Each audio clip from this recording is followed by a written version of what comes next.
April 14th, 2022. I am Matt Bilinsky. This is your weekly dose of sanity, the prevailing narrative.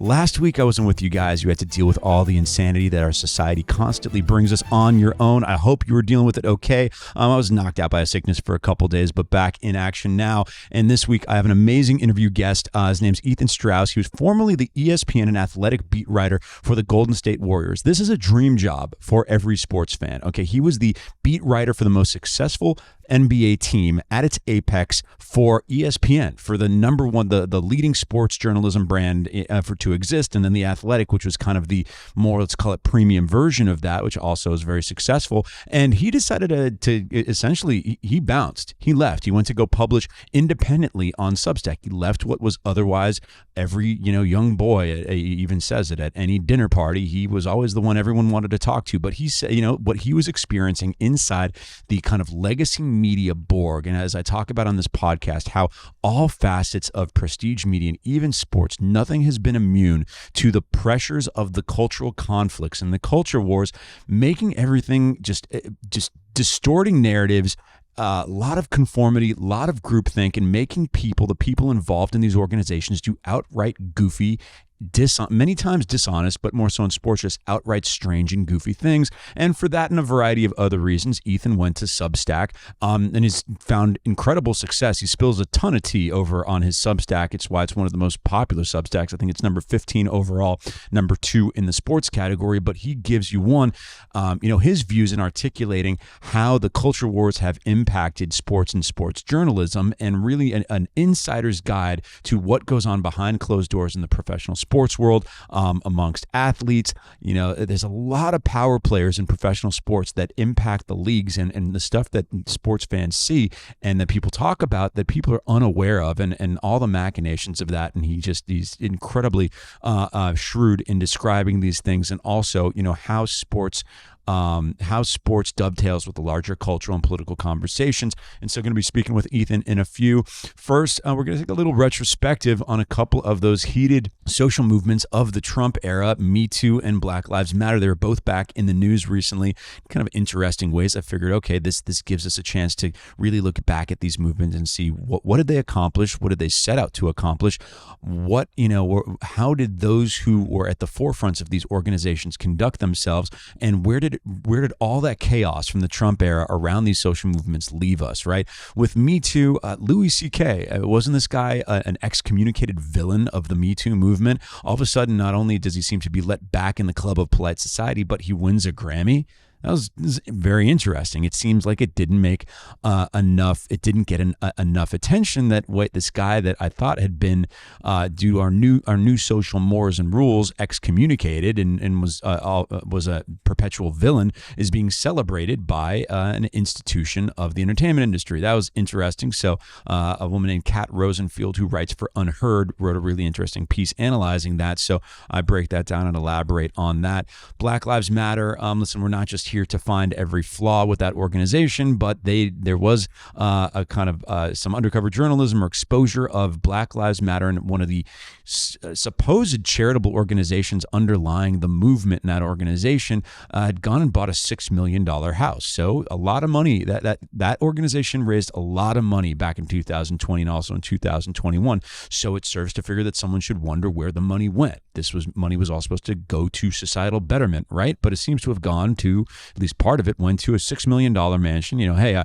Some people might question whether $6 million gets you a whole hell of a lot in Los Angeles anymore, but it still gets you some nice digs. And they bought a pretty nice house, and that raised some eyebrows about the movement. So beyond just dunking on Black Lives Matter for this supposed corruption, I try to take a look at who is involved, what that movement set out to accomplish, and why. And I had some interesting perspectives I heard from other people, and where it all left us, right? Where do we find ourselves 18 months after the end of, not 18 months, call it 15, 16 months after the end of the Donald Trump era? So all these things that were supposed to be revolutionary, that you could find the tectonic plates under, holding up society, shifting underneath our feet. Where did that leave us? Did it leave us with a better society? Did we solve all these problems?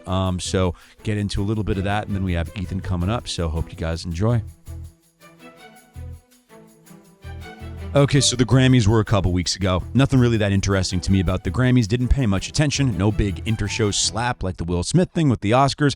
So I didn't pay much attention. But then the next day, a headline about the Grammys really caught my eye. It was a bit of a record-scratching moment for a minute. Louis C.K. was awarded Best Comedy Album at the Grammys. And the reason this is interesting is because wasn't Louis C.K. excommunicated from polite society? Wasn't this one of the villains of MeToo who was no longer allowed to essentially even have a public persona or career any longer? And that seems to be that was the result, right? If you were one of the bad guys of MeToo, if you were someone who was found out to have abused their power or committed some sort of, sexual violation, or particularly in a professional setting, you were persona non grata. You were no longer allowed to have a career or life, or you were a villain, right? But here, not only is Louis C.K. allowed back into the club, I guess, but he's being celebrated. And I found this very interesting, and also not just the fact that he was given the Grammy to be interesting, but the fact that it seemed to cause not much of a stir whatsoever. Like, no, this was not a big headline that he won this award. So it got me reflecting on the social causes, these little mini revolutions of the Donald Trump era, right? Because now we have about 15 months of space between the departure of Donald Trump from office, and we can kind of look back on that era with a little more of a clear head. I mean, it's clear we're clearly in a distinctive phase now, particularly with the pandemic over. But the Trump years were pretty wild, right? You had Me Too, you had Black Lives Matter, you had protests in the street, you had seeing these revolutionary changes in social mores or attempts to impose those changes constantly, and Me Too was one of them. And the Me Too as this movement, as this tidal wave kind of sweeping across the land and across the digital land in particular, and wiping out the careers of so many ostensibly bad guys. And then we're circling back, and then there's always the question of, well, where does this land, right? How does this play out to its practical conclusion or to its next phase, particularly as pertains to the men who were the villains of this movement, right? So Harvey Weinstein, we all know, he's in jail right now. Bill Cosby was a weird one because he got let out of jail on a technicality, a correct legal result, I might add, but a technicality. But he's old, and he's kind of he's so old and decrepit that nobody really pays attention. But Louis C.K. is a guy in the prime of his career, is one of, if you're looking at the guys who were most affected by Me Too, he's one of them. And here he is once again being celebrated by a faction of elite culture that had essentially submitted to a new set of values that would not allow these people even to participate in this world. I mean, Louis C.K. had to go release his comedy specials on his own website. He wasn't given a deal by a Netflix or a studio. He had all his projects shelved. So I found that really, really interesting. And, as we look back on Me Too and this aspect of this just super volatile, high temperature, heated, chaotic Trump era, I find this kind of a watershed moment. So someone else who seemed to find it interesting as well was a writer named Kat Rosenfield. She was writing for Unheard, and she wrote a piece kind of ruminating on this called Louis C.K. Won't Be Canceled. And she kind of reflects on Me Too and also on where it may have been right, been wrong, or in what way that it did go wrong resulted in the oddity of Louis C.K. Becoming now being celebrated by an organ of elite culture.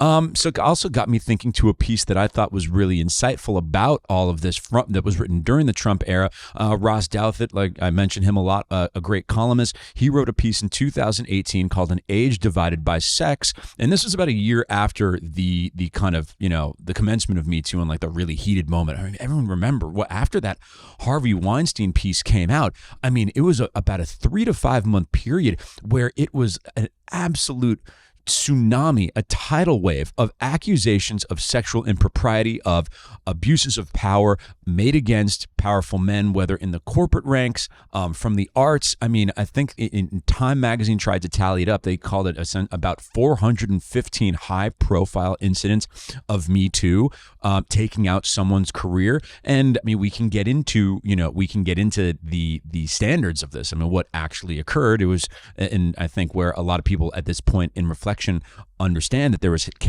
pure hysteria in lumping in all these people who did things that might have been wrong, but fractionally as wrong as what Harvey Weinstein did, and lumping them all in together. And, while they may not have ended up in jail, that it was generally one size fits all punishment. So anyways, Douthit in 18 wrote this piece called An Age Divided by Sex. And the theory, what he posits is that, and this is something that he had actually, put forth previously, was that the Donald Trump era, where there was all this talk of racism and, race and ethnicity as being the real heated dividing line, that no, it was actually a battle of the sexes. That what was going on during the Trump era was really kind of a battle over who gets to create the boundaries of behavior between men and women, or around men and women in professional settings.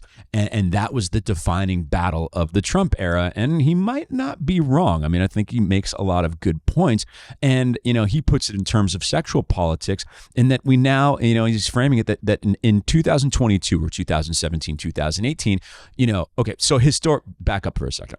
Historically, those trying to impose punishments for sexual impropriety were the conservatives, the Puritans, that those acting against, kind of more lascivious, in kind of a sex and booze, more promiscuous manner, and everything that leads up to promiscuity, the people trying to snuff that out were the Puritans and the conservatives. And that had been a feature of American life since its inception, all the way through the sexual revolution, through the hangover from that in the 70s and 80s. So instead, bring us to the 90s, 2000s, and 2010s, and you've got, an era there. The prudes lost, right? The Puritans lost. We have a fairly freewheeling, libertine, sex and booze era, a lot of sexual imagery, hookup culture, all of that. And that now, Douthit's saying, well, okay, both sexes are now voluntarily opting in to the sex and booze hookup culture lifestyle and that culture. But now it's, the objection from men is that now you're saying both sexes are participating in this, but only one has to deal with, live by the boundaries of this, right? I think the way that he put it, he actually framed it in terms of 80s movies, right? So he's saying that, to put this disagreement in terms familiar with 1980s movies, the feminist perspective wants to purge Revenge of the Nerds or 16 Candles of their elements of rape culture, like the idea that it's okay to have sex with a girl while she's blacked out drunk, but keep the basic sexual freedom on display in Fast Times at Ridgemont High. So now you're getting a feminist imposition of sexual boundaries, right? And that seems to allow for a lot of freewheeling sexual behavior on the part of females, like sex and booze, naked chicks everywhere, this and that, a lot of sexual imagery and a lot of promiscuity, but men can't act on that promiscuity and that more freewheeling environment in ways that they have historically. And in what I just said, I'm not necessarily saying that's good or bad, but Douthit is laying that these are the terms of engagement over this battle of the sexes in the 2010s in the Trump era. And it's kind of a competing moralism, right? And in terms of a balance of it, in terms of where both sides should be making some compromises, I think he had a lot of perspective. He says, thus the Puritanism of conservatism would be more admirable, more fully moral, if religious conservatives had a stronger appreciation for the reality of sexism, the value of female leadership, and the need to seriously correct for the ways ideals of chastity often punished women more than men. Fair enough. The ideals of chastity did more often punish women than men historically. Sexism is a thing, and we need to be more accommodating of the fact that places and allowance and space for women to take positions of leadership in the arts, sciences, corporate world, what have you. And then conversely, the Puritanism of feminism would be more realistic if it could acknowledge that crucial differences between men and women aren't just an artifact of sexism, and that the costs that promiscuity imposes and the unhappiness it breeds might actually be woven into the deeper natures of how both sexes love and mate and reproduce. And that, to a certain extent, the reason that men are more promiscuous and more geared towards promiscuity is not some social construction made out of football and beer commercials, right? It's because men generate the seed and plant the seed, and women carry the fertilized seed, right? That just is a different biological constructs, right? Doesn't mean women have to go wear, skirts down to their ankles and never leave their home, right? That's not what we're talking about, but there are biological differences between the sexes, and that those instruct why the sexes, may operate differently in terms of sexual freedom and promiscuity. That's pretty sensible halfway there, right? So, okay, so bringing it back to Kat Rosenfield's piece and Louis C.K., and the question becomes like, with Me Too, what was really going on? What were we really trying to accomplish? To a certain extent, and I think anyone who's being honest about this can look back at this, and to a certain extent, a lot of, there was a certain class of women and cohort of women who took advantage of the outrage around Weinstein, and then a handful of other of the true villains of Me Too, and just used that for, used as almost corporate espionage, right? Oh, I want to take out, one of the executives in my executive ranks who might be above me in a corporate hierarchy. Boom, we get, he made some off-color joke at some company retreat, 3 years ago. He's done right now. He cannot survive that. Anyone, if you're going to pretend that didn't happen often, like, you got to go, that's bullshit, right? I mean, there's an actor named Scott Thompson. He's a gay actor. He's on Kids in the Hall. He was, on Larry Sanders Show, and he was interviewed on a kind of a feminist podcast around the Me Too era, when somebody says, hey, as a gay man, I can say this where straight guys can't say this, is like, listen, let's be honest. Some women right now are using Me Too as a weapon and really being assholes about it because they know that anything is indefensible, right? And also they know that that the same punishment is going to be applied no matter the violation. Like, you lose your job, right? Everybody who gets accused, even semi-credibly, of anything having to do with Me Too in 2017-18, you're losing your job and everything you've worked for. And so where Kat, a lot of where she focuses on, okay, well, we were trying to punish people. So what did we expect? Like, what did the people, the participants in Me Too, who gets to decide when someone is allowed to have a career again? And so here's one way that she put it. Meanwhile, not only did those who'd canceled the comedian, meaning Louis, continue to act as if his redemption request was theirs to reject or approve, they also adamantly refused to sketch out a framework for how a Me Too'd man might return to normal life. When pressed, if not now, when? If not like this, then how? The answer was a shrug. Who knows? And more importantly, who cares?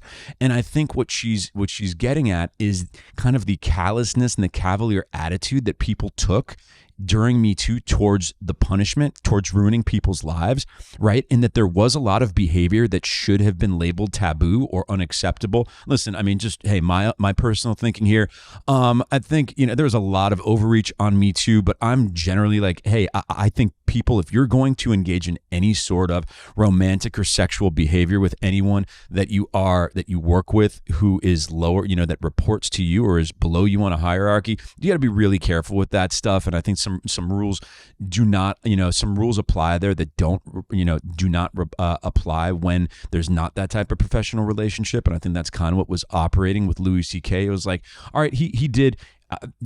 It is a mitigating factor to what Louis C.K. did, that the women that he masturbated in front of, that's what he did. He masturbated in front of, I believe it was 5 female comedians. Apparently they all consented. They all said yes. So, okay, that's a mitigating factor. But like, were they really going to say no to someone who's pretty powerful like him? Like, Louis, if you got some weird, strange fetish like that, like, maybe you should probably be inquiring about it to women whose careers are not dependent on your approval. Like, I think that's weird. So like, he did something wrong, right? But what's the punishment? What is one, an appropriate and proportional punishment, and two, when's the punishment over, right? Jail, even jail, for actual sexual assault, for robbery, for murder. Eventually you get out of jail, right? So, and I think that people got swept up in the hysteria is the idea that these people were excommunicated forever, and that's what's so interesting or just noteworthy about Louis C.K. being, like I said, let back into the club and celebrated, is that, like, it seemed 3 months ago, had someone asked anybody about Louis C.K., you would have felt that he was still on the naughty list, right? When he came back in 2018 and he tried to start doing a couple shows. I mean, he started appearing in a couple comedy clubs and doing some bits, and some of it was a tongue-in-cheek assessment, view on what happened to him in his career. And there was just outrage, the entire comedy, was going to come to Louis C.K.'s defense. I mean, there was a bunch of kind of cultural think pieces on too soon. It was too soon for Louis C.K. to try to be forgiven and to have a career again. So, okay, that seemed to be the response in 2018. like I said, he had to release all of his comedy specials, including the one that he won the Grammy for, on his own website. I mean, he had done some of that before, but Netflix was not giving Louis C.K. a special, right? And so we go from this, this period where a person like Louis C.K. has, he's been booted out. He still has the scarlet letter on him, and it seems like without anybody's permission or without no other indicators that he was forgiven by whoever is supposed to be forgiving him, he's not. It's like nothing ever happened. No, he's someone who is a viable candidate for a Grammy nomination and a Grammy win. I mean, it's kind of wild, don't you think? And it does kind of speak a little bit to, I mean, it's got to inform some of this. If you're looking at the story of MeToo, of what it accomplished, what changes it had on society, what impact it had, the fact that Louis C.K. kind of out of nowhere, after a couple quiet years, came back and was celebrated by industry institutions and organs, I mean, that seems to say some things about the MeToo movement, the way that Rosenfeld put it. More importantly, the refusal of MeToo gatekeepers to even imagine that the men they toppled might not stay gone forever is exposing the movement itself as something far less groundbreaking than its most fervent adherents might have hoped for. The promise of a better, fairer, more ethical framework for women's workplace equality simply never came to pass, not least because we could not bring ourselves to abandon the fantasy of throwing transgressors into the bin and letting them rot. So what she's saying is that it became about punishment and revenge. It became malicious and ill-spirited. It wasn't about, it essentially leveraged the outrage around a true grotesque animal and monster like Harvey Weinstein, who just abused and abused so many women. It was a known secret, it was the hiding in plain sight in the entertainment industry for decades. It used the outrage that was stirred up around Weinstein and a couple other of the true monsters, and used just as to gleefully punish and get revenge on anyone who had caused any grievance whatsoever. And when it descended, and that's how these things work, right? These social media campaigns, these pseudo revolutions and real revolutions, they really descend into something gross and malicious very quickly because people get off on the punishment. They get off on the revenge of having that power over the people that they perceive as enemies. And the Me Too movement seems to have kind of leaned itself more on the punishment than on kind of making a fair society. And I don't want to say that as a complete blanket statement. I can acknowledge that I'm sure that there are now some general guardrails in certain realms of corporate America, particularly in the entertainment industry, where, some men who might have contemplated some unsavory behavior simply self-censor and don't go there, right? So, okay, that's a good thing, certainly. But really, was Me Too a true success, particularly in light of what it promised to do or what it was claiming to do in 2017 at its height? In the way, the fervency, the fever pitch, the temperature at which this was running seemed to suggest that these problems were so widespread that they needed eternal, universal, constant vigilance. And it's like all these things. It's like, okay, well, everyone's posting about it incessantly for a couple months, and then everybody forgets about it. So, okay, was it as important as you thought, as everyone pretended it was back when everyone was posting about it? And this cycle keeps on repeating itself, right? As Rosenfeld goes on, and in our focus on punishment above all, we abandoned the principles that any real working system of justice requires, of proportionate punishments that fit the crime, of fairness and humility, of a path back into grace for those who have transgressed but atoned. Love how she put it. Instead, the movement has been reduced to a revenge-seeking apparatus that takes grievances at one end and produces the instant gratification of an internet outrage cycle at the other. Man, I think that's fantastic. Reduced to a revenge-seeking apparatus that takes grievances at one end and produces the instant gratification of an internet outrage cycle at the other. Is that repeating itself over and over in other realms of society? I think it is. What we got was a ritual spanking machine. And while some people might be sustained by this, riding the outrage roller coaster from one cancellation to the next, it's depressing to see it come to this. Even a Louis C.K. and his Grammy Award laugh all the way to the bank. There you go. That's it. This is what this will be the legacy, at least a piece of the legacy of Me Too. And it's going to be interesting to see how these people are handled. When does Louis C.K. get a deal with a major media company? It's going to be odd for him to be on the no service list at this point. The guy won a freaking Grammy. The Grammys honored this man. If Netflix is trying to make the case that, oh wait, this guy is too toxic and it does not represent the values and he's someone that we can't do a deal with, I mean, it's kind of that some conflicts pretty directly with the fact that the guy won a Grammy. So these types of hypocrisies, these paradoxes and whatnot, they are fascinating, particularly given as we look back on some of the chaotic moments and movements of the Trump era to a more, let's call it, an era of malaise where we've tipped from chaos into malaise, right? So we now can look back on these instances with a clear head, but we're also seeing a lot of the hypocrisies come to light. So that was it for Me Too. And oddly enough, another one of those movements, the Black Lives Matter movement, a lot of interesting newsworthy items about that also expose some of these hypocrisies. So I'm going to be talking about that in just a minute. Okay, so the other tentpole social movement of the Donald Trump era for sweeping social change, Black Lives Matter, that was also in the news this week. So just like Me Too, I think this is an opportune time. We've had some time. We have some distance from the Trump era and from the height of the movement to take a look at what it accomplished, what its aims were, the people involved, how they turned out or how they conducted themselves, and really get a little bit of a retrospective here. And particularly this week, as a story was released in New York Magazine, which is actually a fairly liberal publication, about Black Lives Matter purchasing a $6 million mansion, I guess you could call it, here in Los Angeles, and a lot of interested parties wondering how it was purchased, for whom, and how it was being used, right? So, okay, this is not just to sit here and dunk on Black Lives Matter because they've been revealed to be living larger than people might assume some charitable organization should be living. That's not what this is about. I want to actually take a look at what this movement was, what this organization was, and where it landed. Where did it which direction did it drive American society, both at its height, in its heyday, and as we now sit, maybe 12 to 18 months after that.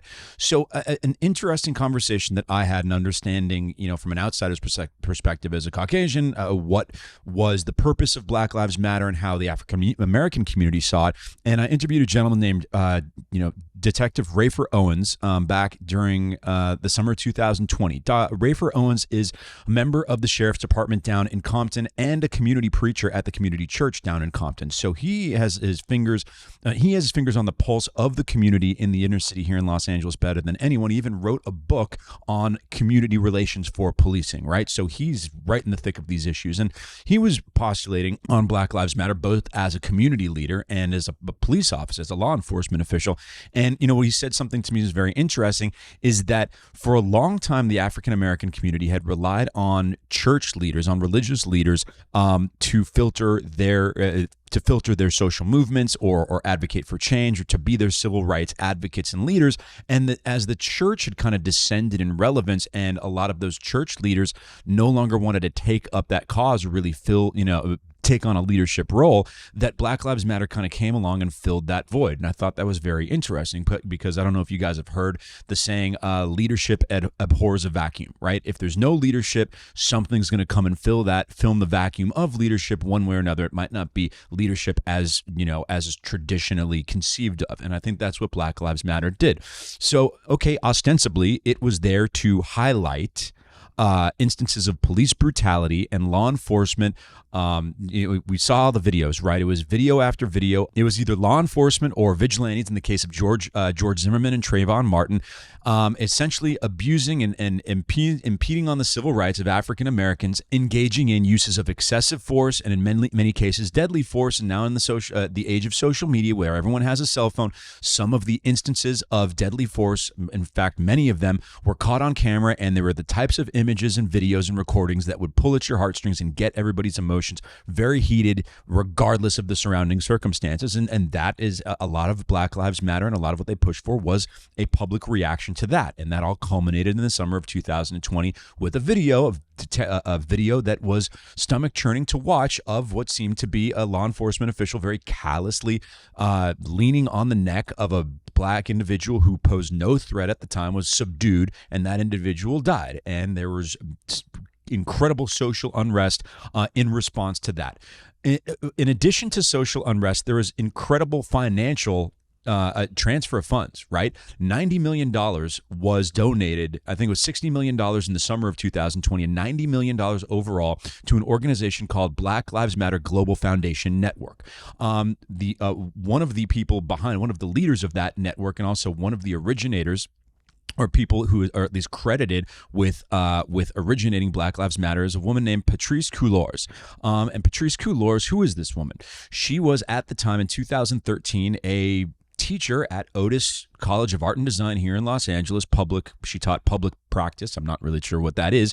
She also taught social justice and community organizing at Prescott College. It seems like, not someone who was really in the public eye at such time, but I'm not entirely sure how things kind of, went viral around her social media presence, but she tweeted out Black Lives Matter, and within a year or so, she was opening up chapters of what she, wanted to be a decentralized organization all over the country, and Black Lives Matter was picking up quite a bit of steam in 2014 and 15.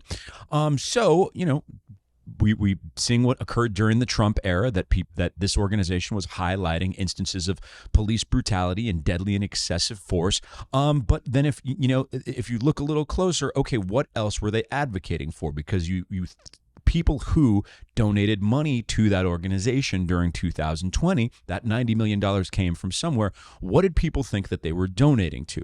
So Patrisse Cullors, she has a long history of involvement in, Marxist-related organizations. Her public statements, are kind of wedded and point to a lot of Marxist beliefs. And I don't want to throw around terms like communism and socialism and Marxism very lightly, but she's not exactly trying to hide it. She comments on this quite a bit. In 2015, she described herself as a trained Marxist. She was involved with a gentleman named Eric Mann, who was a member of the Weather Underground domestic terrorist organization and made no bones about being a Marxist-Leninist, right? And she says that Eric Mann was her mentor. And then if you go look around a lot of the literature around the Black Lives Matter organization, it didn't just talk about police brutality and law enforcement. It talked about breaking down all systems of the American capitalist system and society, and had a very anti-capitalist message in response to the suggestion that would Black Lives Matter meet with sitting president at the time, Donald Trump. Patrisse Cullors mentioned that would be like meeting with Hitler, as Trump is, and I quote, literally the epitome of evil, all the evils of this country, be it racism, capitalism, sexism, or homophobia. Okay, that's certainly a purview that a lot of people had on Donald Trump, but capitalism keeps on coming into the conversation from the people involved with Black Lives Matter, in particular Patrisse Cullors. She doesn't seem to be much of a fan of a capitalist system, yet this organization that she is at the forefront of, the Black Lives Matter Global Foundation Network, raised $90 million in the summer of 2020. So the idea is that this is a charitable organization. That money is supposed to go to certain charitable causes. So what causes was it supposed to go to? Where is that money supposed to go? How is it supposed to solve the issues and the problems that Black Lives Matter was bringing to light? From all intents and purposes, would seem that, whoever gave money to that organization wanted that money to go towards solving those problems, right? And however, I'm not even entirely sure how they would conceive of using those funds to go solve those problems, but I'd imagine if you ask the vast majority of people who donated that $90 million, that's what they wanted. But we can't really seem to track where the money went, right? And these stories keep on popping up of Patrisse Cullors and Black Lives Matter's organization involved in some, pretty heady real estate deals. Last year in 2021, it was revealed that Cullors now own 4 residential properties all over Los Angeles, including a $1.4 million home in Topanga Canyon. Not that $1.4 million necessarily gets you, the a palace in Los Angeles anymore, but Topanga Canyon, that gets you a pretty nice house, right? It's always kind of a push and pull over the leaders of these social movements who don't seem to be very much a fan of capitalism, yet seem to be fine taking the spoils of capitalism when those are available to them. And then it pops up this story this week that Black Lives Matter Global Foundation Network has a $6 million house in Los Angeles. And like, hey, 1.4 doesn't get you that much. $6 million gets you a pretty goddamn nice house. This house was purchased in 2020. And in fact, it was purchased just after Black Lives Matter received tax-exempt status as a 501c3. So they don't have to pay taxes because it's a charitable organization, because they've proven to the IRS, or at least made the case to the IRS, that the funds that go towards this network and this group are for charity, are for social causes. They are not for business or commercial purposes or personal enrichment. Yet, right after getting tax-exempt status, they go ahead and buy this $6 million mansion. That then begs the question, what are they using this mansion for? They claim that this is a quote-unquote place for creatives and those who feel threatened. It is a campus with the intention for it to serve as housing and studio space for recipients of the Black Joy Creators Fellowship. So apparently it's supposed to be, I guess, a content house. I guess they considered this was like the Hype House, right? This is a freaking TikTok house where a bunch of content creators and having to, involved or associated with Black Lives Matter are going to come and create content, and that's supposedly going to further the causes of social justice or reduction of police brutality or the ceasing of the use of deadly force against African American individuals by the police. Although I would seem that, if you don't believe the police should be shooting anybody, then it shouldn't really be just directed towards one ethnic group. But that's what they claim this house was for. It seemed like it not so sure that it fits within the framework or sensible or best practices of a charitable organization that they should be buying a $6 million mansion to create content in. Yet this is their story. Even beyond that today, in response to that, so Patrisse Cullors, she was asked about this on a panel today, and she said that it's triggering when she hears about federal transparency laws. So there is a form called Form 990 where every charitable organization that is tax exempt is supposed to disclose its donors and its expenditures, right? So the people that donated to this fund and this organization can find out where the money goes.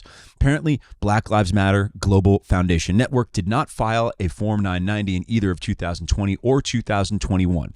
Patrisse Cullors, in response to, this revelation that a charitable fund, a charitable foundation is supposed to disclose where the money it received went, she found that, and I'm not kidding, this is what she said. She said charity transparency laws are deeply unsafe. She believes hearing about IRS Form 990 is triggering. She says, this doesn't seem safe for us. This 990 structure, this nonprofit system structure, this is like deeply unsafe. This is being literally weaponized against us, against the people we work with. So, once again, we're trying to do an honest audit of Black Lives Matter, right? So we're seeing, okay, they claim that they were. This is the problem that they were intending to solve. So did they direct their efforts towards solving that problem? And also, to the extent that they were raising a lot of money and getting people out of the goodness of their heart who are in trying to be charitable and generous and to solve a problem that Black Lives Matter claimed was at crisis level, is that money going towards valid purposes? And it really seems like Patrisse Cullors has no interest in that. Right? If the claims that this money is enriching the people involved in Black Lives Matter more than going to solve issues of police brutality or other social justice issues, I mean, it's getting tougher and tougher to make the case that it's being used for valid purposes, right? So then we look at the actual state of, let's call it, the use of deadly force by law enforcement against African American individuals or people in general, right? And so it turns out in 2021, the Washington Post is the publication that kind of recounts and holds up the best database of officer-involved shootings. They've got a database every year. Apparently, there were more shootings in 2021 had the most officer-involved shootings of any year since they started keeping this database back in 2015. So I want to pose this question. During the years, let's call it 2014 through 2021, it seemed like every 6 weeks, every 2-3 months, there was another high-profile video, social media video or officer, or let's call it body cam captured video of what seemed like either outright police brutality or really questionable decision to use deadly force by a police officer against an African American individual. Those videos were popping up constantly. But then, and for the most part, the public narrative around those was that, okay, even in instances where it was kind of an edge case where it was of questionable judgment whether or not the officer should have used deadly force. They didn't really question that this was a problem, right? Then late 2020 pops up and the Jacob Blake incident in Wisconsin pops up, and it's an officer-involved shooting. The victim, who did not get killed, he was paralyzed, but it was not fatal force. Jacob Blake. Is shot. It seems like he is unarmed, but it then turns out that he has a knife. It turns out that the officer tried to subdue him in other ways, shapes, and forms, and that he was actually in the process of kidnapping some children, right? And you look at that, and people started to perk their ears up a little bit and said, well, wait a second, are these really instances of injustice, or are these instances of law enforcement using some harsh but justifiable force against people looking to do really dangerous things? But there are riots. We were still in the wake. The 2020 election had not occurred yet. Donald Trump's still in office. There's riots all over Wisconsin and the Midwest, and we kind of put, society and Black Lives Matter decided to put Jacob Blake in that category of one of these horrific, tragic events and instances of police brutality that they can point to in forwarding their thesis that this is a crisis level incident that warrants people donating $90 million. Then April 2021, another incident pops up. Ma'Khia Bryant.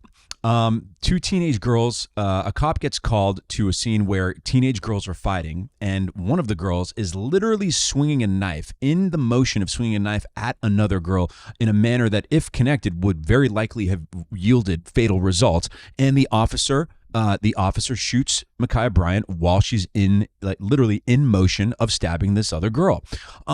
And then there was a very strange reaction to that, because it seemed like the activist class, Black Lives Matter, and the media in general, there was a quick spasm to try to run that blueprint all over again. The George Floyd, similar to George Floyd or Philando Castile, or any other number of these high-profile incidents of officer-involved shootings against African Americans. But then everyone's like, whoa, wait a second. Whoa, this is a little wild. This one, the cop literally saved this other girl's life by shooting the girl wielding the knife.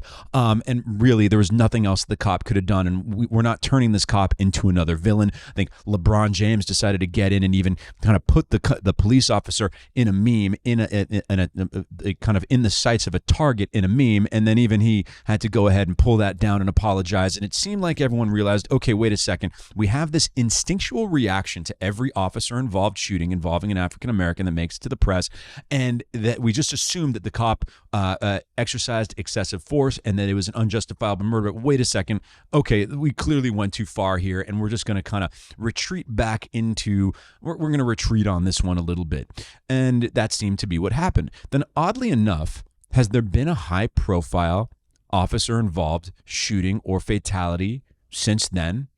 Think about, we're about 11 months since this Ma'Khia Bryant incident.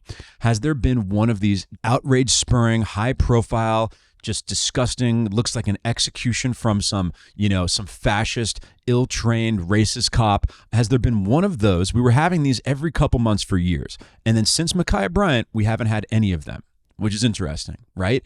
And then if you look at it, then that begs the question, why haven't we had any? Is it because police officers simply aren't using deadly force any longer? Or is it because there is a media apparatus and a media machine and an activist network and machine in place to foment outrage around these incidents? And after realizing that in response to the Ma'Khia Bryant incident, that they had kind of lost credibility because everybody's appetite to react to these things was lower because we're saying, okay, wait, this went too far, that this machine was no longer active. So I don't know. I think you should. I would suggest, or I would posit to my audience, swirl that around. Wonder why, kind of scratch your head and consider why there haven't been any high-profile incidents of these over the last 11 months, despite the fact that apparently there were a ton of officer-involved shootings over the last year. So I think that's an interesting question to pose. Beyond that, yes, it does seem like public sentiment has turned against the Black Lives Matter movement, and a lot of it is because, hey, if you're trying to be the vessel for their goodwill, for their compassion, that you say I have identified this channel of injustice, and I want you to donate to my cause or give me resources so I can address that. Well, it's really looking a couple years, about now nearly 2 years past the George Floyd incident, that the public are really starting to wonder where the money and where the resources that were donated towards Black Lives Matter went. And once people start asking questions and start picking and prying a little bit more, then in a lot of these situations, once the veil has been lifted or once you've checked under the hood, people haven't really liked what they have seen. And I think that's what a lot of people, is not even necessarily racially distinct, right? The individual who wrote the New York piece revealing the $6 million property purchase for Black Lives Matter Global Foundation Network was an African American. There's a lot of African Americans on social media saying, hey, we feel somewhat duped by this organization. They raised money off our pain and suffering and causes in our name, and they don't really seem to be doing right by the community and the causes that they were pushing for. So that seems to be where the tenor of that conversation is currently. So that's for both of them. Listen, once again, I'm not here just to be dunking on the liberal social causes of the late 2010s, early 2020s, okay? Use your own judgment. Thinking back on these movements, what they prompt in terms of both the extent of the problem that they claim they were there to address, how grave a problem it was, and the types of solutions that they pushed to and advocated for and claimed to being able to be imposed.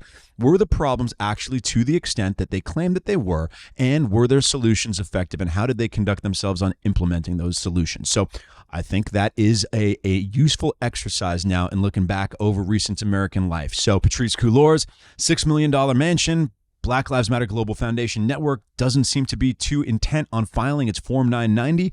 We'll have to see what the IRS thinks about that. The Biden administration, who knows? The Biden administration could call off the IRS and say, I don't know if we want to be looking too deeply into this. But if the media, if this story stays in the media, it's going to be hard for them to continue to operate seemingly outside the shadows. And Patrisse Cullors, whether she likes it or not, is going to have to file that Form 990 and disclose where the money towards the Black Lives Matter movement and her foundation went. Should be interesting.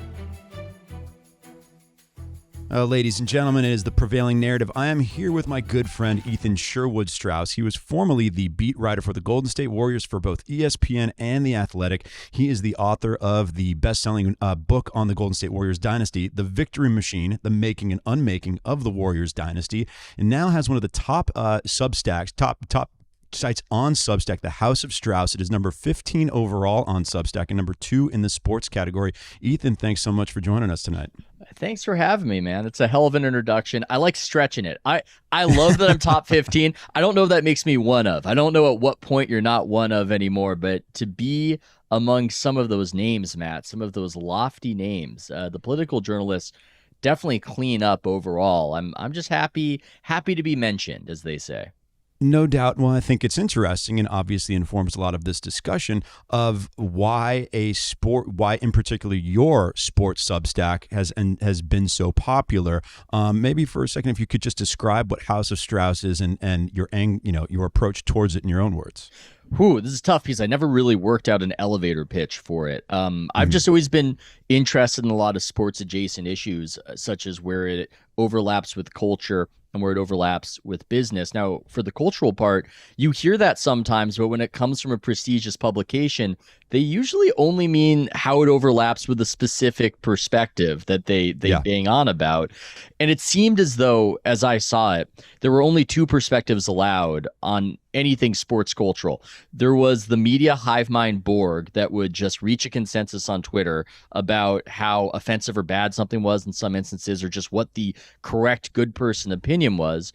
And then there was Outkick the Coverage, which is explicitly MAGA aligned. And I think that they had so much space granted to them from the media Borg that they would sometimes really go in on a story that wasn't being covered, and they would, get a lot from that. But there was really, that leaves a lot of territory. That's a lot of space. And I don't want to offend anybody, but it is kind of true on so many issues. It's just one opinion allowed whenever it's controversial. And so when I saw that happening, I thought, I just want to explore the space. I just want to see what I can say and see if it resonates. And I think what maybe got me a little bit of an inkling, Matt, was I wrote an article in August of 2020 about how the NBA had lost effectively half its viewership on network TV games within 8 years. And I went over kind of the broad sweep of that. It's sort of almost taken for granted now that that happened. Yeah. Nobody else was saying that it happened at that point. And it wasn't any kind of Woodward and Bernstein, somebody passing me a file in a parking garage.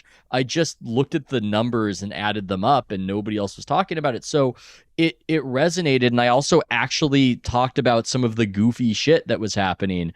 I don't know how many people listening to you follow sports that much, or the NBA. So I'll just say, obviously, 2020 summer, hot and heavy summer, every major corporation saying ridiculous things, everybody terrified, afraid to get fired. The NBA in an insecure position because they need these guys to play in the playoffs. COVID is a fear, and they're worried in a majority black league that they are not being properly sensitive to police shootings as an issue. And it just produced this goofy kind of activism that seemed to be daring us to laugh at it, where they had these social justice jerseys that derived their names from a variety of from a list. You couldn't go too far outside the boundaries. And it was patently absurd. Like the back of the jersey would say economic freedom.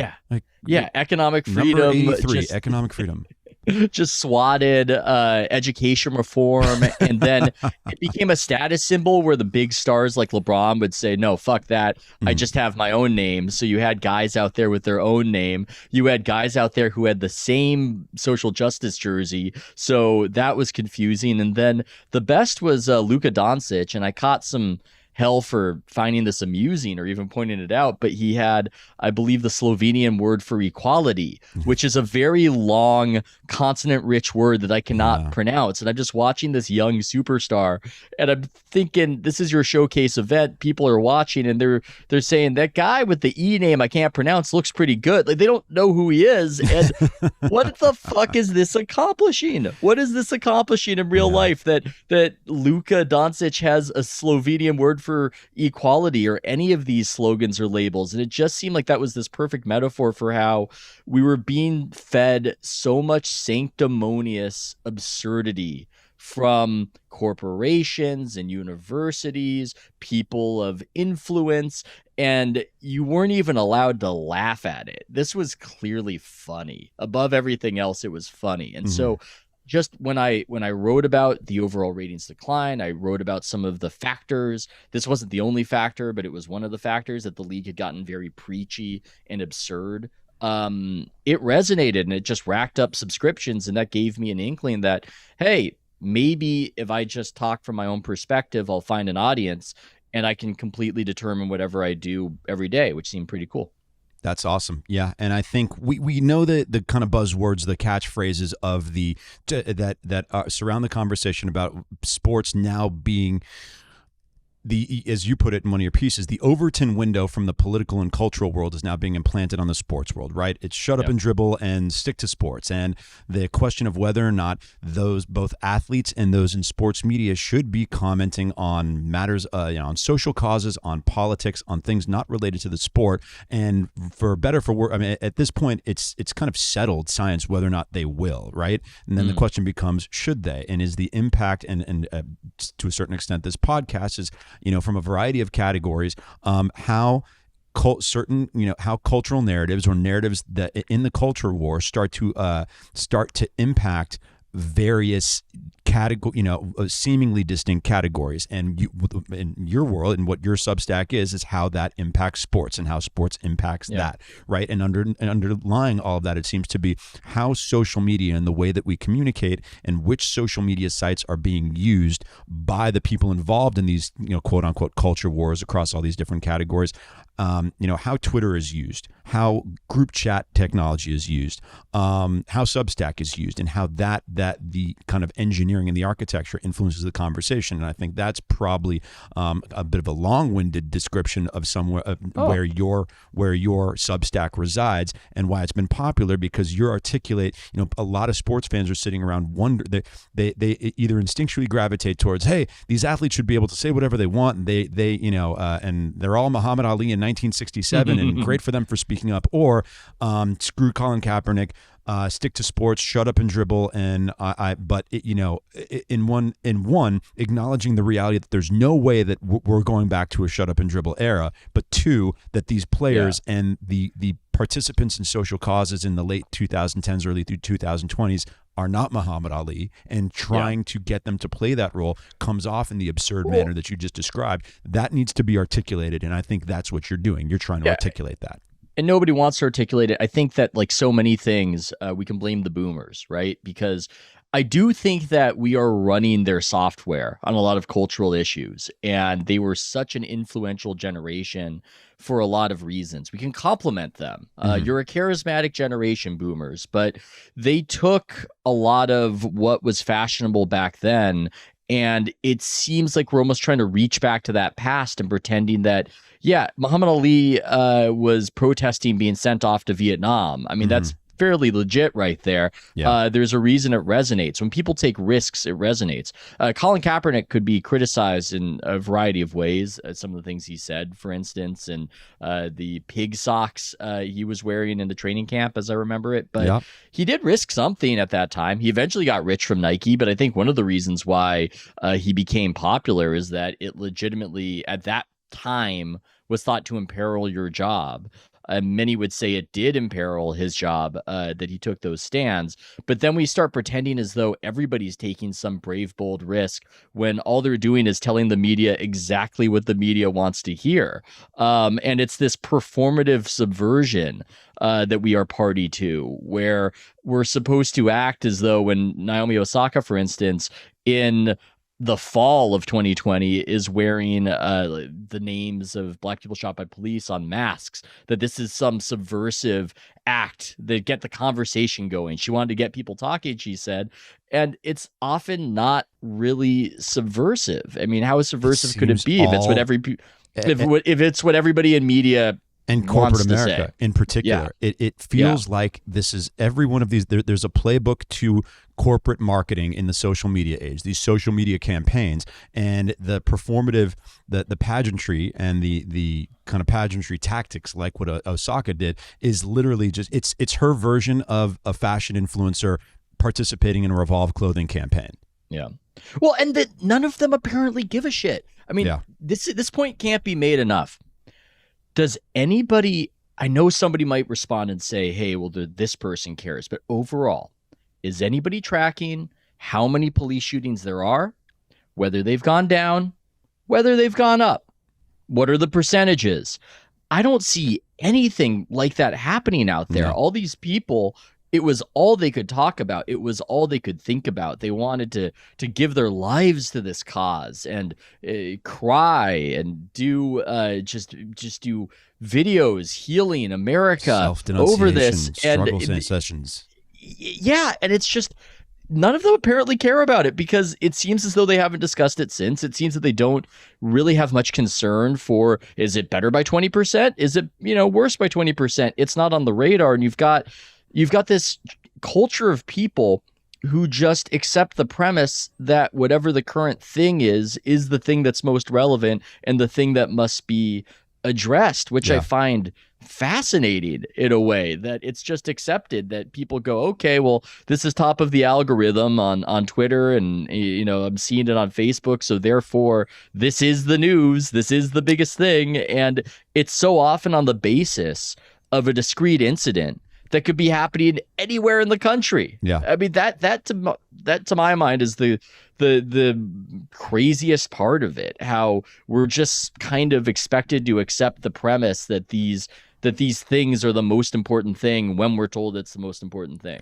And that any athlete participating in that, indulging that, is in effect some replicating some aspect of a true freedom fighting that a Muhammad Ali, in the face of literally the government trying to send him off to a war zone, and just both du jour and de facto racism in every aspect of his life, that it's some sort of parallel. It has some sort of parallel to that, or as I posit, is this really just hollows. One, how subversive can you be when all of corporate America is aligned with your cause, right? I mean, Muhammad Ali did not, GE did not, then go hire Muhammad Ali for an ad campaign after he engaged in his late 60s activism, as opposed to Colin Kaepernick's been far more successful as a social justice activist than he was as an NFL quarterback. And regardless of how anyone wants to paint this, that he was blacklisted, or that the reason that he doesn't have a job is because of his activism,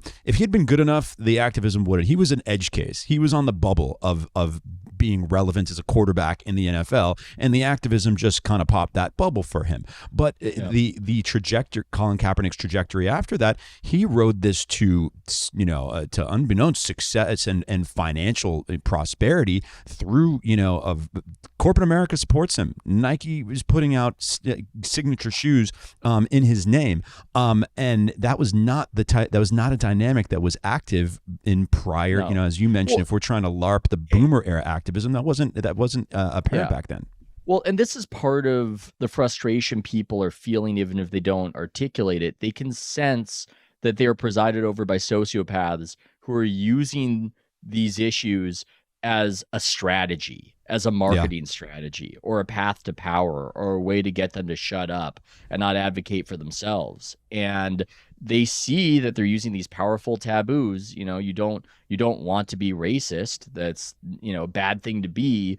And so in order to kind of try to make sure you're not hit with that label, you're going to fall in line. And so unfortunately, there are a lot of bad actors who are using that as a tool, and cynically. And so I think more and more people are starting to notice that. And I don't think I would care as much, Matt. I mean, look, I'm focused on being able to say what I want to say because I like doing that. It's enjoyable to me to think out loud. But I think these issues often get dismissed, especially by people in media, people in the New York media. They try to minimize it. They try to say, hey, it's a bunch of people whining about cancel culture. They all got together in a meeting, by the way, and they said that people talking about cancel culture is this silly thing that's dismissible, right? Whining about cancel culture, the people on Substack whining about cancel culture. I would love to just look at it all as some boutique issue that doesn't have any sort of negative externality. That would be great if it was just frustrating, if it was just, I feel like somebody was mean to me at a cocktail party. But unfortunately, when people can't speak freely, I'm reminded of an improv, Del Close, saying that you're trying to operate at the top of your intelligence. Speaking freely is operating at the top of your intelligence. You're giving your best shot at what you think is happening, right? But when you're terrified and you're trying to just fit what you're saying to the current mood, you're making yourself dumber. And we are collectively getting dumber. And unfortunately, the result of being dumber isn't just amusingly stupid decisions, though that happens as well. It results in real calamity. The aftermath of 2020, you're not supposed to really talk about it. You're not supposed to mention it. But we had about 10,000 extra murders over what the 2019 baseline would have been. To say nothing of all the traffic fatalities that I think doubtless had something to do with the pullback on traffic stops and people just trying to mind the road and make sure if somebody's acting crazy that you pull them over. So that's a real consequence. And it's probably tip of the iceberg when it comes to crime, because murders are the thing that you can't actually fake. So what you're seeing there, and I know it gets argued against, I feel like it's one of those only a smart person, it takes a real, this is another dynamic where it almost takes a smart person to argue their way out of the obvious. So people in a status game prove how smart they are. I think it had something to do with the mass riots all over America, every mayor ripping the police, pretty much no mayor speaking out against riots, except for the mayor in Atlanta at the time. And I think she felt like she had more standing because she was black in a black city. Everybody else just terrified and indulging the violence. I think that had something to do with the massive murder spike. And that massive murder spike was informed by so many people terrified that they just couldn't be honest about what they were actually seeing. So that's why it matters. It's not just some silly little issue that kids on a college campus are being mean to the professor. No, it gets people killed in the end when we can't make the smartest decision that we can collectively make.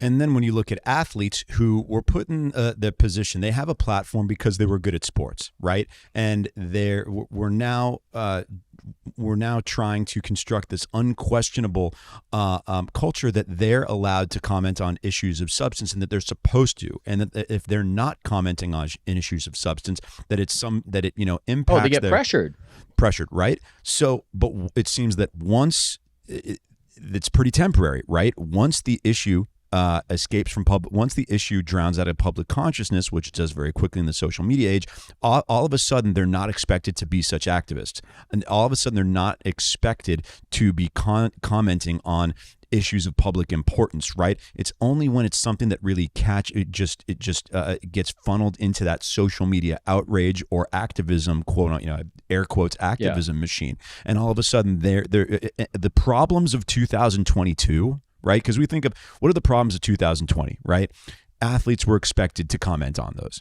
The problems of 2022, and maybe this is because we're not in the Trump era anymore, athletes aren't being pressured to comment on whatever the social issues are of 2022.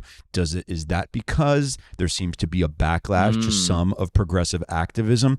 The issues that are popping up these days, in fact, athletes were pressured to not comment on, for instance, the Leah Thomas issue of a transgender swimmer. And this is an issue that's more directly related to actual athletic competition. In fact, we went quickly from an era where the athletes were pressured to comment to where athletes were pressured not to comment, because it seems like the winds have shifted on public opinion a little bit. I think that's part of it. I also think no Trump, as you mentioned, is a huge factor, because I think that's what maybe informed a lot of the NGOs and other organizations to go full force and to, we were saying, how subversive could you be if every company agrees with you? But those companies, I think, were almost endorsing a form of subversion when they're saying, hey, everybody get out into the streets and, topple anything effectively. And I think that was informed by how Donald Trump was, I think, understandably from a lot of people, beyond the pale. Right. A lot of people, I always just kind of viewed Trump as incompetent and somebody who would watch TV too much to be president. But for a lot of other people, maybe they had some West Wing image of the presidency, or I think it's fair to be a little bit worried about somebody like Donald Trump having the nukes, for instance. I think that is a perspective I can understand. But a little more erratic than we're looking for out of that position. Yes. Yeah. And so I think it was by any means necessary, right? We need to get this guy out, all levels of power structures. And so I think that there was a push to try to get athletes commenting more specifically in that direction. And I think without Trump there's a little bit of an easing combined with what you're saying, Matt, that the political winds, the opinion winds shifted. The NBA, for instance, the aforementioned playoff bubble, they didn't just have the social justice jerseys, but they had slogans all over the court. And at some point, Adam Silver, the NBA commissioner, said, we're not fucking doing that again. We're not doing that again. He made that call quick. Mm-hmm. It's because the numbers, the ratings for that finals, for those playoffs, were stomach turning for the people running the NBA. They were shocked at how far it fell. And so they didn't deny it internally. No, which is why it's so funny to me when people argue. It's just, argue with them, because that's what they think. Okay, so this is interesting, because you've been on this beat for a minute or two, and for our non-basketball, non-sports fan listeners out there, so the NBA has been experiencing horrendous ratings. Okay, but there's this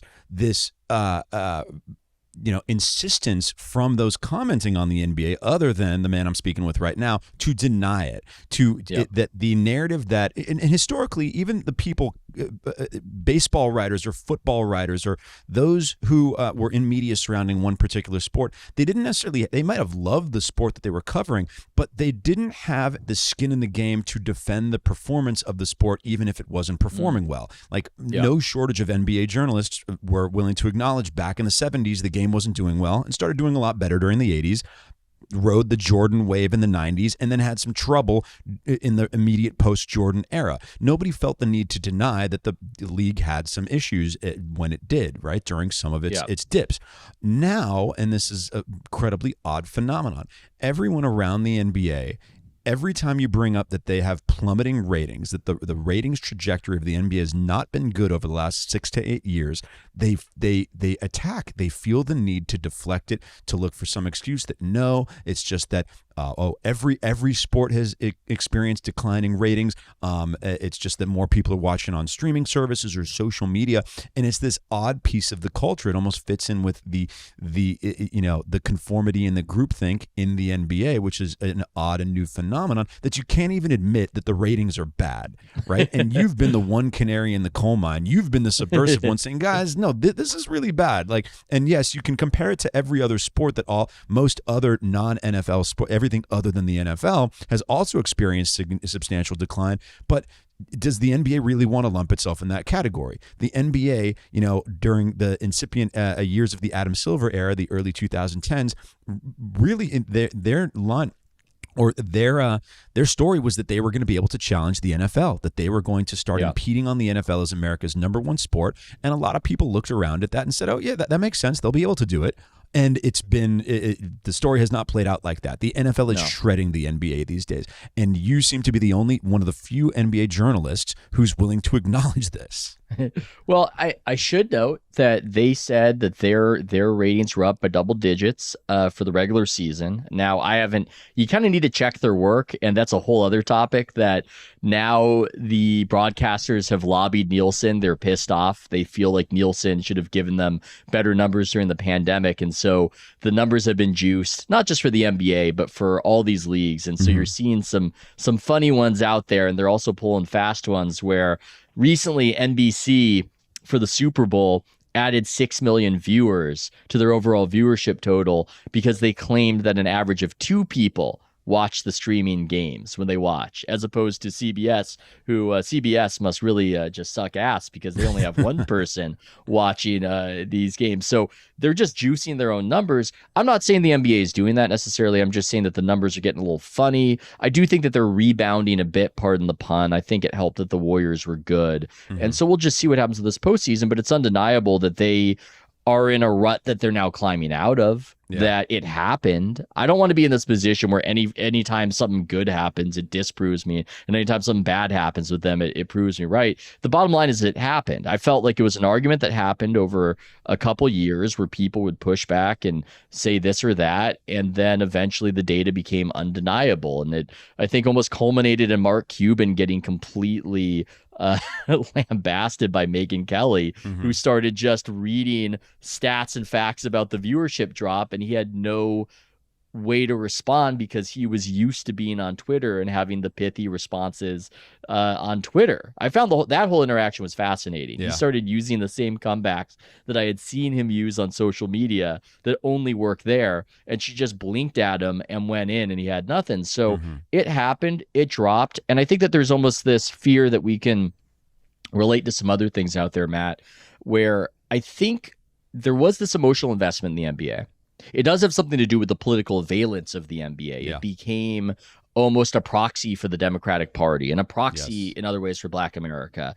And so people brought a lot of emotional baggage to it and felt defensive on its behalf. And then something else happens where there's this fear, almost like you're a little kid, and if you say Bloody Mary, something scary is going to happen, that if you describe what's going on, it makes it real. I think we see that in a lot of cases, in a lot of instances where there's this denialism, where they interview conservatives or people in the Midwest at the New York Times, and you'll see a bunch of blue check media people gnashing and wailing about it, and they feel like it gets too much coverage, and it's almost like it's just going to make it real. And so I felt like I was going through that almost, where I was just kind of tapping a chalkboard and saying, well, here are the numbers. I don't know what to tell you. Here are the numbers. That's what it is. But it was combined with this other thing, Matt, which is that the league is very aggressive about promoting their viewership ascent, and they do call you, they do yell at you, they do bother you, and then they call your bosses. They do that as well, and they pressure your bosses, and they tell your bosses to talk to you. And a lot of people just don't want to go through all that. I certainly didn't enjoy it. It wasn't fun. I didn't change what I said, but I get why for a lot of people I cover the NBA because I like basketball. I'm not into this other weird issue. I'm just going to trust the league when they tell me things are good. And anybody saying things are bad is suspicious.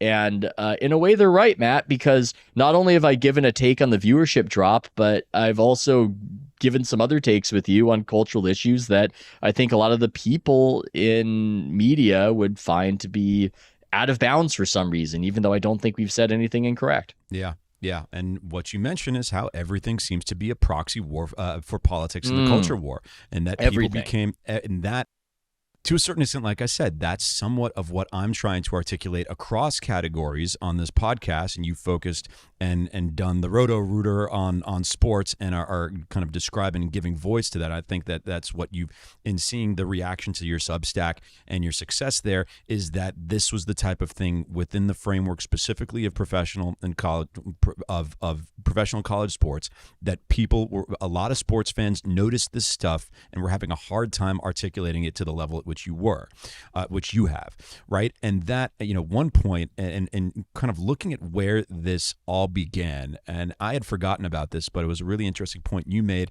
in your piece. Clay Travis is your fault.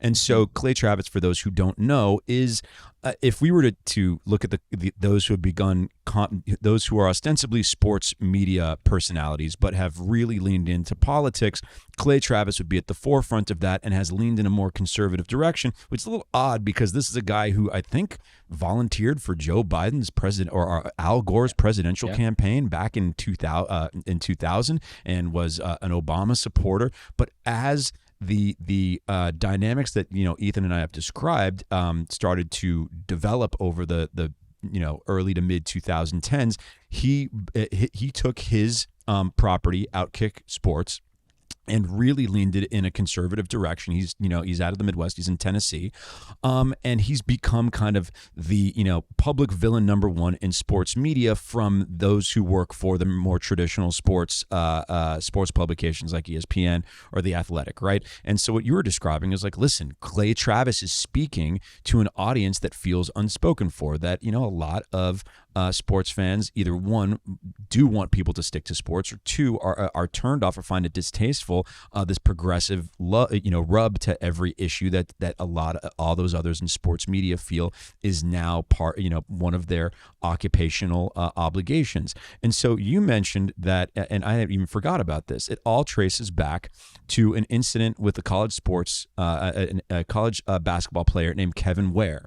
Kevin Ware had just a gruesome leg injury in the NCAA tournament. I believe it was 2013, and this is the first time that you really saw it, where the reaction wasn't, on let's call it college basketball Twitter, wasn't, oh man, we get to comment on this and that was horrendous. Oh God, that was disgusting. His career's over. But that there was this outcry that any commentary on any commentary about the Kevin Ware incident or highlighting his injury was exploitive and insensitive and worthy of outrage, right? And you describe and you lay out how Clay Travis, who was just kind of a blogger at the time, he was one of the first to react to this and calling it faux rage. That he describes it as, in particular, what I call faux rage rapidly took over Twitter and other social media sites. Faux rage is distinguished from actual outrage because it's more for show than it is for legitimate outrage. And the sports culture wars were not raging in 2013. You could kind of, looking back, you could kind of see the future there, and that this is what the conversation around sports would become. Yeah, it was a point where it had no political valence. That's what's crazy about it when you look back. There's no mention about woke. There's no mention about liberals. None of that's happening. It's just somebody noticing that there's this weird focus on empathy to the exclusion of honesty and content. And traditional sports journalism of describing newsworthy events that happen in sports. Yes. And so you can almost see the break right there where he's saying, this is ridiculous. They're mobbing these people, these companies, and saying that you can't show the replay, but the replay is relevant to understanding what the hell just happened. And none of this makes any kind of sense. And this is almost a hysteria paroxysm right here.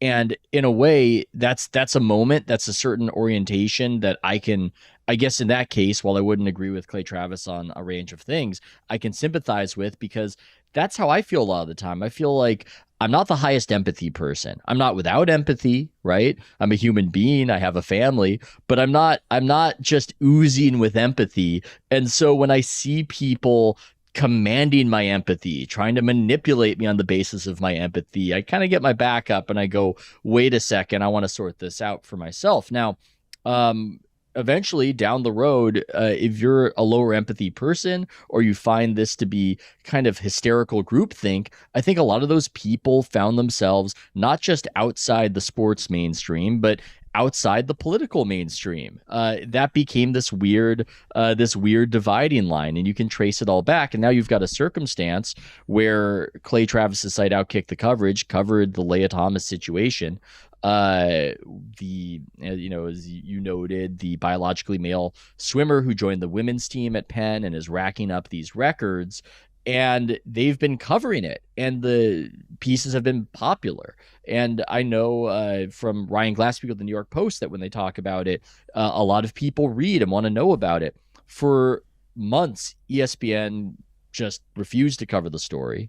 I think they knew it was one that was a bad matchup, as you might say, that they didn't want to give oxygen to, because it would make their preferred side look a little bit insane. And now that they do, they don't give any sort of sense that there's another side to this issue. If they talk about it at all, it's either with complete dispassion or pushing the agenda that this is somehow great and a celebration and fantastic, but the majority of America is not with this. Yeah. I cited polling where it's by 2-1 in the polling. People say, no, you gotta play with your biological, your birth gender, as they call it. That's just how it's got to be. Now, popularity isn't necessarily an argument for having the correct position, but there's something odd about ESPN not even airing that, not even really giving any sort of voice to it. And you have to wonder how many people there for that particular story are falsifying their preferences. And I will say about that particular story, it's easy to dismiss. I've discussed it with other people in sports journalism. They say, this isn't important, right? This isn't important. There are more important issues. And yeah, there are more important issues than whether a biologically male swimmer is on the women's team at Penn.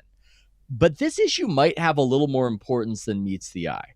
Yeah. Because we are vesting, or theoretically vesting, these prestigious institutions with all this cachet and power to tell us right from wrong and to tell us what the best thing to do is. If they are transparently out of their fucking minds at the Ivy League, at the NCAA, this is not just a sports issue. This is the Ivy League. This is the Ivy League position. The Ivy League position is effectively, I suppose right now, that biologically male people can just, play in women's sports. And I suppose there's just nothing really wrong with that. And it is a matter of civil rights and justice, right? Yeah. And to oppose it puts you in the morally wrong position. Yeah. That's effectively the ethos. I mean, you're going to trust these people on climate change? You're going to trust these people on infinitely more complex issues? Yeah. Issues where a 5-year-old couldn't give you a better take as to what's going on? Again, it just seems to be that gaming of empathy where you're a bad person if you raise your hand and go, wait a second. But, I mean, that's why I think that issue right there might be more important than meets the eye. It is, as you said earlier, canary in the coal mine, that these people have lost their goddamn minds. They've lost their minds. They can't be trusted. In a way, I don't know what we need, Matt. I don't know who we need to be running things, because it seems like our best and our brightest have effectively been driven completely mad by social media. It seems to be the case. And also, if in terms of your former colleagues, and I'm sure you talked to some people whose names my listeners would know, and people who work at these big companies, right? And They're claiming that this is not a story of interest, and yet, and this was another piece of yours commenting on the incredibly low threshold for what constitutes a story, particularly around the NBA, that it seems like Miles Brown, who's one of the few no nonsense, forget politically his political ideology, just a no nonsense commentator on NBA Twitter, says I think it was the sport where it's never never where the about game's the never sport. about the game, right? Yeah. And that the ESPN, if you had looked at their side scroll of the stories that they're publishing about the NBA, they all seem so incredibly trite and trivial, and that the ESPN would snatch at any human interest story that had nothing to do with actual competition. So for them to now turn around and claim that this just isn't of interest, that it's not a relevant story to that's not newsworthy to the news cycle around sports, seems pretty hypocritical. Just seems like it's one that they knew wasn't going to go over very well with their audience. Yeah, I think it was bad matchup, and that was the reason. And that gives you some insight into why is this the mandated ESPN and so many corporations, as opposed to trying to maximize profit. It seems like you're trying to pace and lead your customers towards some ideological conclusion. Mm-hmm. And I think a lot of people are feeling that unease and wondering what the hell is happening. Like, why is this? Why is this become the agenda? It doesn't just seem to be. It doesn't just seem to be about business. It seems like something else is at play here. Yeah. And I think that eventually it does reach a certain breaking point. I do think that a lot of people are starting to question, but a lot of people aren't. It's been fascinating to me to see how many out there will just, if the right corporations signal boost a particular perspective, then they're just going to go with it, and that's going to be their new reality. And I've been staggered to discover how many people are going to do that. Well, you were inside the sports media Borg. You worked for the biggest companies on earth. I'm sure a lot of the people that you talk to, a lot of your friends and people are still your colleagues, even though you're independent. You talk to a lot of people who still work at ESPN or other big sports media publications. Without naming names, to what extent is there internal dissent from this, which may not be aired as I don't want to say aggressively, or as expressly as you air it, but are the people who let's call it during that, is there some breakage between the Trump era and the post-Trump era of those who would not express any dissent and fall completely in line on the new supposed social engineering and social justice mandate of sports media companies that are now starting to question it a little bit? Yeah, I think more people are questioning it after Trump. That is a benefit to Trump being out of the scene, because everything that gets seen as helping or hurting Trump, and it gets very binary. And so a lot of people, I think, are more inclined to either shut up or, not have wrong think.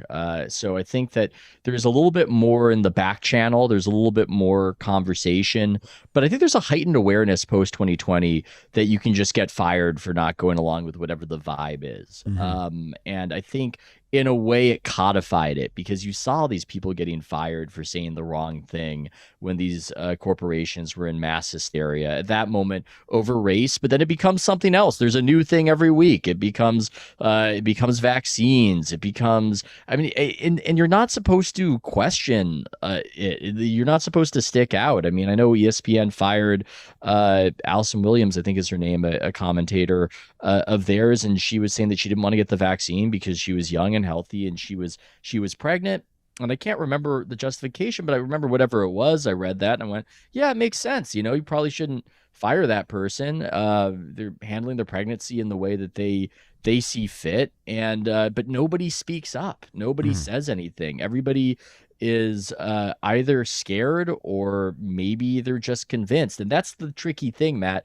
I'm just always wondering how many people are falsifying their preferences versus how many people just find it easier to go along with it. And this is when people go, you probably get this too. It's like, well, how do you know that you're not the one who's been brainwashed, man? Like, how do you know? And it's, I don't know. I don't think a biological male should be going against women in an arena of sports. sport. That's how I know. That's how I know. That's how I know. There's something called common sense. We can start we can start dissecting that as much as possible. But there's something to be said for centuries of collective wisdom that has informed the way society's norms and rules for quite some time, and that the burden of proof is on those who want to overturn those rules, as opposed to the idea that everything new is. I think we almost need to be careful though, Matt, because this is a weird thing to relate it back to, but I was never more arrogant and bad at my job than when the Warriors were bad and I started writing about them. Interesting. Because it was so obvious. A, I was new, but B, it was obvious that they were a clusterfuck of an organization. So it was easy for me to be arrogant and just assume I knew everything and assume I knew what the bad decisions were and what the good decisions were because they were so incompetent.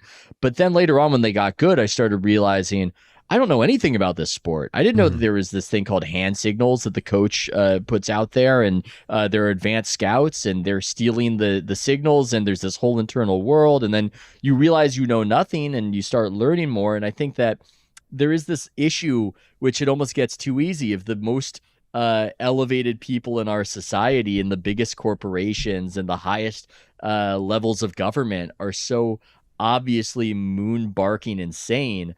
I do worry that it takes some of the pressure off us to think critically. Yeah. You don't want to be grabbing too much low-hanging fruit, right? I mean, the Aaliyah Thomas of, hey, you still carrying a penis, was on the boys' swim team 2 years ago, should not be swimming against the girls' team. That's an easy one, but it gets, on the other hand, it's like, God, it's so obvious, and it feels like there's so many people who are letting a pattern absurdity infiltrate the public consciousness just because they're scared of speaking out against it, that you want to beat that dead horse. There's an instinct to beat the dead horse. They're scared of two things. A is just being ostracized, but B, I think there's this other fear that's perhaps more profound, which is, what if I'm on the wrong side of history? Right? What if I'm on the wrong side? Would you want to be that person who in 2011 says that you're against gay marriage? That's not a position that is going to be looked at favorably, even though, interestingly, Obama held that position, but I guess nobody thought he 70%. Nobody thought he actually believed it, I suppose, so people don't really hold him to it. But yeah, I think there's that fear that you're going to be the racist at the lunch counter in the 1960s photograph, effectively, by going against whatever today's progress agenda is. Yeah. And so I think people do have that fear. But then I just look and I go, well, where is this headed, right? I mean, this is the argument I make. This is what I'm saying, and I keep making it. I think the modern agenda has a proof of concept problem, right? I think that it needs to actually demonstrate that it is at the very least correlated with society improving. Yeah, for people to truly get on board in perpetuity. It is not demonstrating that. Things are not going well. Yeah. I've writing this in my most recent post, but you can go to a variety of polls. Financial concern is really up there, and this is when people say, hey, the issue isn't culture and it's not cancel culture, it's economic. And I go, yeah, but economic confers a lot of status and cachet to the cultural issues you're trying to push. It's a lot easier to get people to go along with the cultural issues when you're making it rain. Not so easy when their savings are evaporating into the fucking ether and they're being lectured about how they need to have some new ideological salad fork that they need to grab whenever they're referring to a new group of people. I mean, it's harder to push this on people. You reach a certain breaking point. I'm shorting it. I don't think this is the way forward. I don't think it's going to be it, but I can't predict the future. And so I think a lot of people, it's not just that they're afraid of being ostracized now, they're afraid of being ostracized in the future and their children thinking that they were a bad guy in this particular period of time. Yeah, but it's still, and once again, I'm going back to the temptation for those of us, vocal dissidents like you and I, to keep on coming back to some of these issues, and whether or not that's just us being lazy, or is this, continuing to draw attention to items that need to be emphasized because there's this pressure to ignore them. I don't know. That's an interesting one to swirl around, right? Because I think the breaking point will be hit, and I think this is a disagreement we sometimes have. I think you're a bit more pessimistic. I think that we are going to have a correction. I do. And I actually think the engine of it, as I have written, is going to be the group chat. I think the group chat is the big lurking giant out there that is not just going to shake up our politics. I think it's shaking up our politics, and it is all happening underneath the surface. It's where people are growing a political consciousness and having discussions about the madness that they're seeing, and it's all happening under the purview of the censors. And by the time it reaches a certain critical mass, it will blossom into political action, and it will change things. At least and that's essentially your thesis being, and it does blend into a thesis of mine, that with social censure always hanging over people, that they feel uncomfortable expressing themselves in corporate settings, uncomfortable expressing themselves on social media, so they've retreated into group chats with other like minds where they feel comfortable expressing themselves, right? And I think, and for some reason, you've got infinite think pieces on the impact of social media, but you don't have that many think pieces on the impact of group chats. And you are going to turn out one of those think pieces on group chats. Yeah. Well, that's what I see happening. I think sometimes what I try to do is just recognize a trend. I'm not a brilliant person. I can recognize an obvious trend, right? It was obvious to me that the Zoomers are very sad and the Zoomer athletes are very sad. And so I wrote an article on that, and that article popped because it was an obvious trend that for whatever reason didn't seem to be getting talked about. And I think maybe that dovetails with some of these things that we're discussing, which is things that are bad matchups are not discussed in media. And perhaps that was a bad matchup to notice this and see how it was going and see how. If you could elaborate, before we get back to group chats, if you could elaborate on that, because I thought that was a really interesting piece in noticing the, a true generational divide that is manifesting itself and becoming apparent with Gen Z athletes, because they're the ones in their prime, at least approaching their prime now. Yeah, we've had a few instances of Gen Z athletes getting depressed and quitting. And it comes on the heels of a lot of athletes elevating mental health as a topic of concern. And it started off, I think, good enough with DeMar DeRozan saying that he had depression and anxiety, and he got a really good response. And I think he continued to persevere, and he improved, at least I don't know what's in his mind, but he improved as a professional, and he didn't make excuses for himself in any kind of way. And I think he was trying to let other people know that, hey, some of us deal with this. And I think that was an admirable aim. But in the aftermath of it, the media loved that story. They lapped it up. So other athletes take that story to the media, and then the media elevates them and they lap it up. And then you've got this odd circumstance where not only are the Zoomer athletes sometimes pulling out of competitions and quitting, but they're getting lavishly praised for it. Simone Biles, for instance, in the Olympics, she had, I think it was called the twisties, where you maybe lack some proprioception. I'm not a gymnastics expert. I didn't have any issue with her pulling out of these competitions at the Olympics, but Time made her Athlete of the Year for it. For taking a break from being an athlete. She's in a Powerade campaign where it's about how you should take pauses and quit. Gatorade in the 90s, Matt, was about, and Powerade was about ascending higher and trying harder. Now Powerade is telling you to quit. And that's what they're trying to use as an example. And so it's this inverted world that they're selling, where what's truly brave and what's truly bold is not facing adversity, but running away from it. And that's true bravery. And you just saw that again and again. In an effort to expand tolerance for weakness and failure, and a more sensitive, empathetic approach towards weakness and failure, we're now glorifying weakness and failure. Yes, exactly. And this is just something that was happening. And Naomi Osaka, who was the most well-paid women's tennis star of all time, has been pulling out of competitions and refusing to do media because they might ask a question about how she lost. And all you're seeing towards these athletes is indulgence, empathy, indulgence, empathy. And I think where I come at it from a different direction than so many in media is that, again, proof of concept. I don't see this working. Yeah. I feel like we have this demand put on us for more and more empathy on all these issues.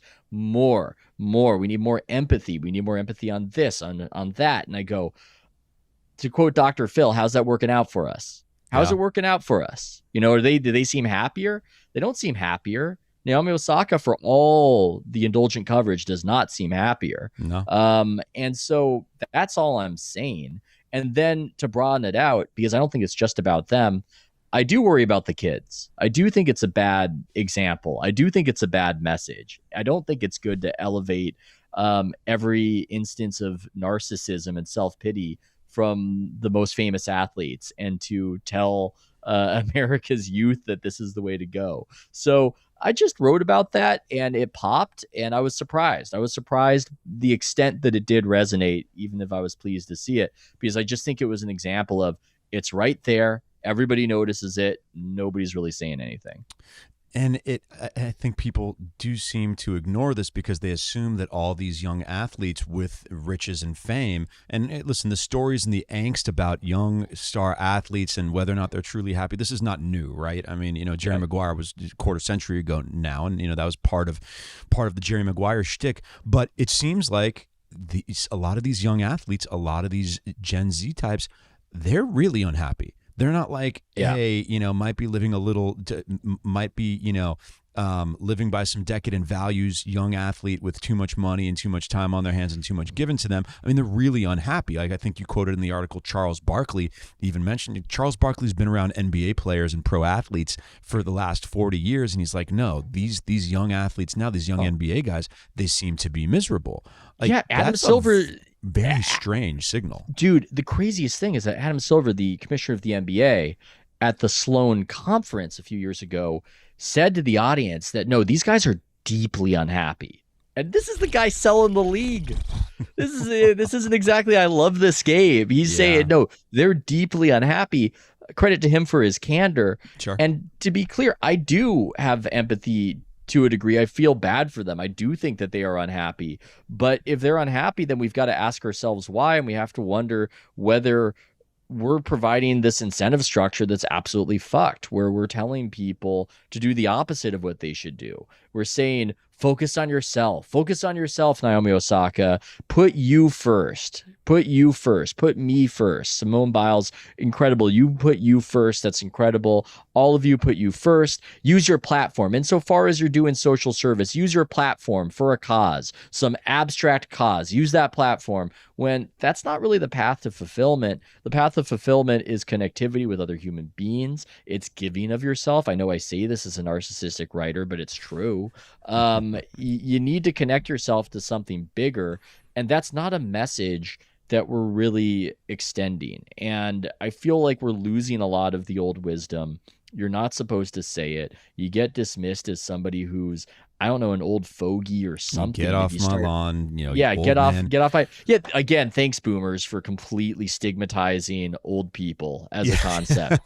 They have stigmatized old people, criticizing young people for being soft and losing touch with effective worldly wisdom.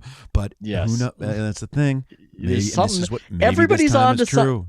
Everybody's on to something, right? Everybody is on to something. And that's something that's a whole other thing that annoys me, is this cultural trope of the old person is always wrong in their critique, which again, it works better for a culture on the incline. It doesn't work as well when the culture actually is declining. Yes. In that instance, the old person, I don't know, just might be onto something. Yeah, that didn't an article come out this week in The Atlantic, some polls about the mental health and happiness, happiness ratings and anxiety and all these infirmaries that Gen Z is experiencing. And I know we're coming out of the pandemic, but God, I mean, it was a grim state of affairs. I mean, this generation is really, really unhappy, and Yeah. it seems like a number of the kind of social fabric indicators that we figured were informative or useful in the 90s, right? Alcoholism, sexual activity, teen pregnancy, God knows what. It's like it seems like we solved a bunch of those issues, right? But that didn't translate directly into a happier generation. In that, No. simply, it very much goes to Ross Douthat's arguments about decadence. Is that there are some societies that they might not be polite, they might not be kind, but they're a lot more dynamic, and the Yeah. more dynamic societies are happier. And then once you become a drab society or a drab generation, that's really where the existential angst starts to kick in, and it really seems to be true with these guys. Yeah, it's almost like we've become Portland as a society where it's grim and neurotic. it's we've Portlandified ourselves. God, what a trajectory for that city. That's a whole It's been a strange one, but something I wanted to ask about the trajectory of another city, because you, in terms of culture and a sports team reflecting the culture of a city and vice versa. I got to experience that with my childhood with the Lakers organization and Showtime, reflecting the values and kind of the state of the city of Los Angeles in the 1980s, and vice versa, right? It's like the two became one. And interestingly enough, I feel like you, as a professional over the past decade, were front row witness to something similar in Northern California, with the Golden State Warriors being dominant and having a mini dynasty, which coincided with the kind of cultural moment and business moment. I'm so glad you're asking this. Yeah, Sorry, I'm just so glad you're asking this. Yeah. No doubt. And I want to just read from it for just from a piece that you wrote on that topic for a second. I'd love to hear you elaborate on it. It said San Francisco really did have a moment, even if nobody outside the top tax bracket could join it. After decades spent in that nice Boston-Seattle tier of town, Greater San Francisco had arguably suddenly leapfrogged New York and LA in national relevance. The financial gravity had shifted from New York's finance world towards the Bay's VC possibilities, and the cultural gravity had shifted from LA's movie scene to the Bay Area's social media platforms. Greater San Francisco was it a new Rome, an international hub that would transcend the bounds of nationality. So this international is driven by technology, the social media platforms, international city, kind of hub of globalization, a gilded era, just obscene wealth disparities and wealth accumulation coincides with the championship run of the mini dynasty for the basketball team in that city, and you were there to cover it front and center. Would love to hear your thoughts. Yeah, I almost feel like it's forgotten about that San Francisco had that moment already. It disappeared pretty quick. It disappeared very quick. It was this crazy ascent, completely correlated with the Warriors' crazy ascent. They started coming about in 2012 to 2013, and then really it's almost eerie, the timing.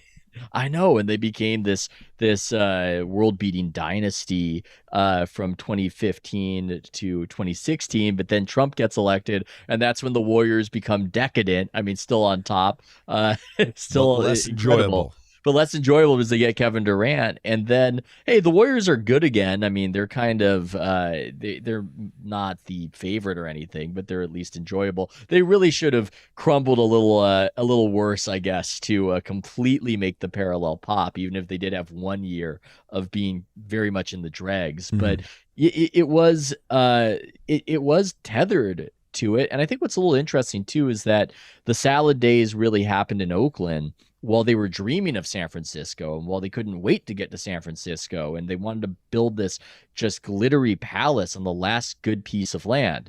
And what's funny to me about that, as an aside, is how did the Warriors get that last good piece of land for that privately funded arena? There's no good land in San Francisco. You can't find it. They were stuck. Here's how it happened. Here's why it happened. Mark Benioff, who is the most powerful private citizen in San Francisco. He is the CEO of Salesforce, which is a company that probably listeners of your show know, but a lot of people don't. But it just, San Francisco is in its shadow, just building after building, the tallest building. The Salesforce Tower, the most prominent building in the city. Yes, and he has deep roots in San Francisco. I think his grandfather might have been in government there. So he runs shit in San Francisco. And so one day, Mark Benioff just calls up Joe Lacob, the owner of the Warriors, and says, hey, I've got a piece of land for you, if you want to buy it to build your arena. I've decided I don't need it for Salesforce expansion. We have just completely dominated downtown. It's all yours. I see Mark Benioff doing a tour of the new arena a few years later, and people are there. We're asking him about it, and what's the big appeal? What are you so happy about? And he shrugs and he says, I just didn't want to schlep all the way down to San Jose to see Elton John. I just didn't want to do that anymore.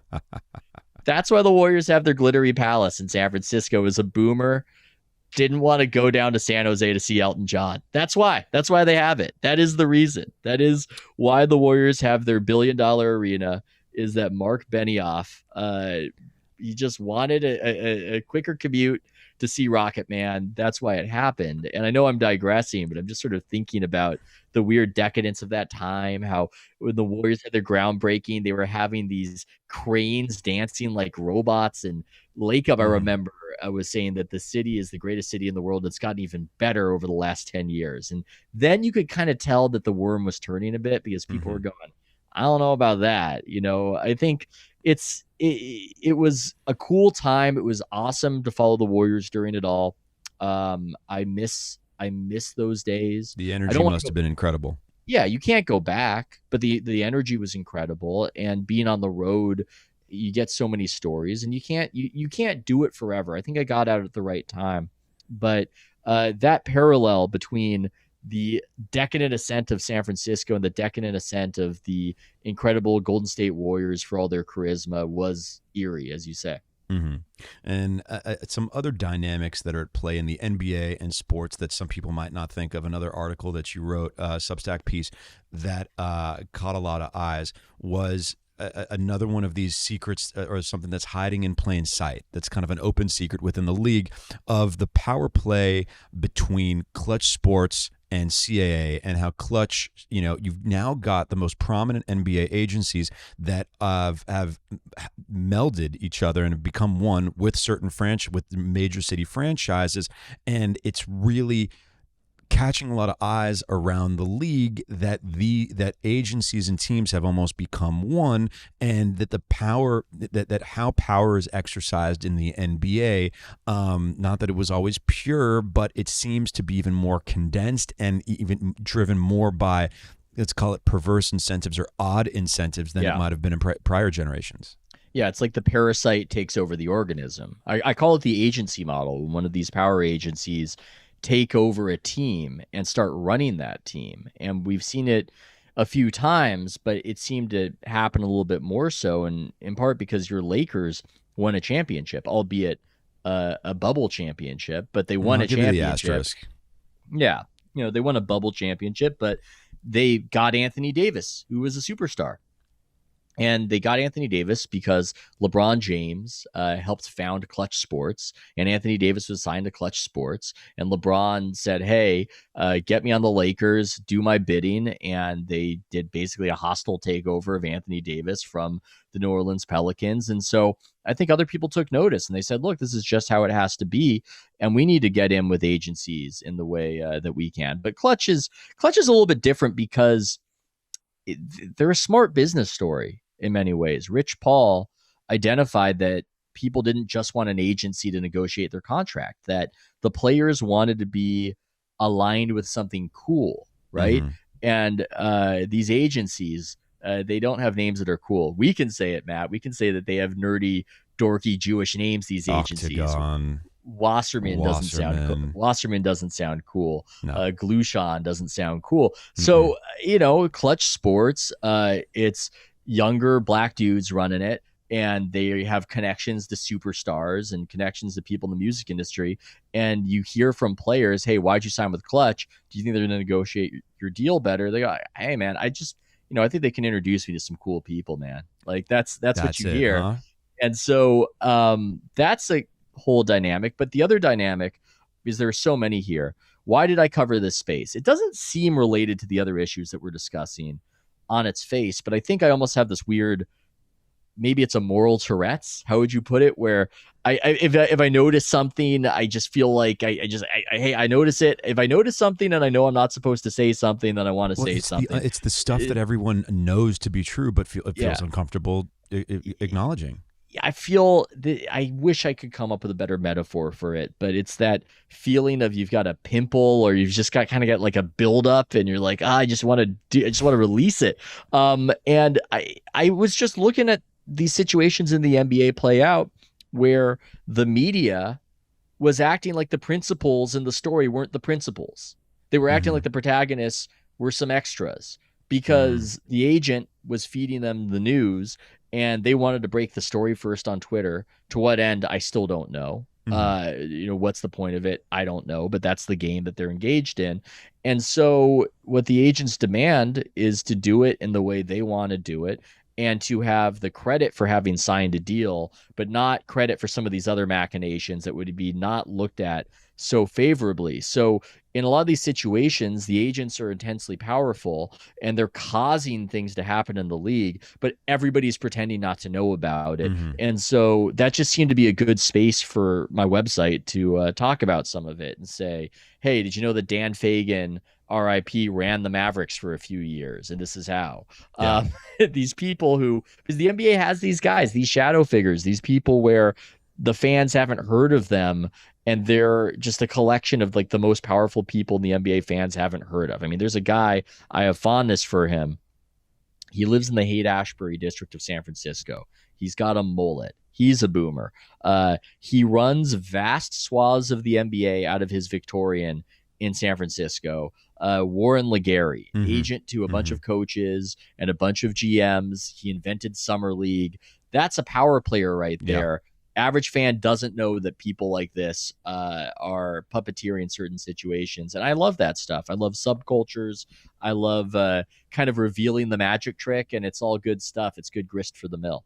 And another person who occupies that category of power player unbeknownst to the average NBA fan, you mentioned one of your pieces named Lynn Merritt, who's a Nike executive who was kind of critical to the LeBron James project at Nike and shaping LeBron James's career and a lot of things. And okay, so if you are involved in the sports journalism culture wars and people taking sides on LeBron and his seeming, kind of odd, peculiarly manufactured image as a social activist, but yet, while he's trying to portray himself as Ali, part two keeps on getting caught reading literary material.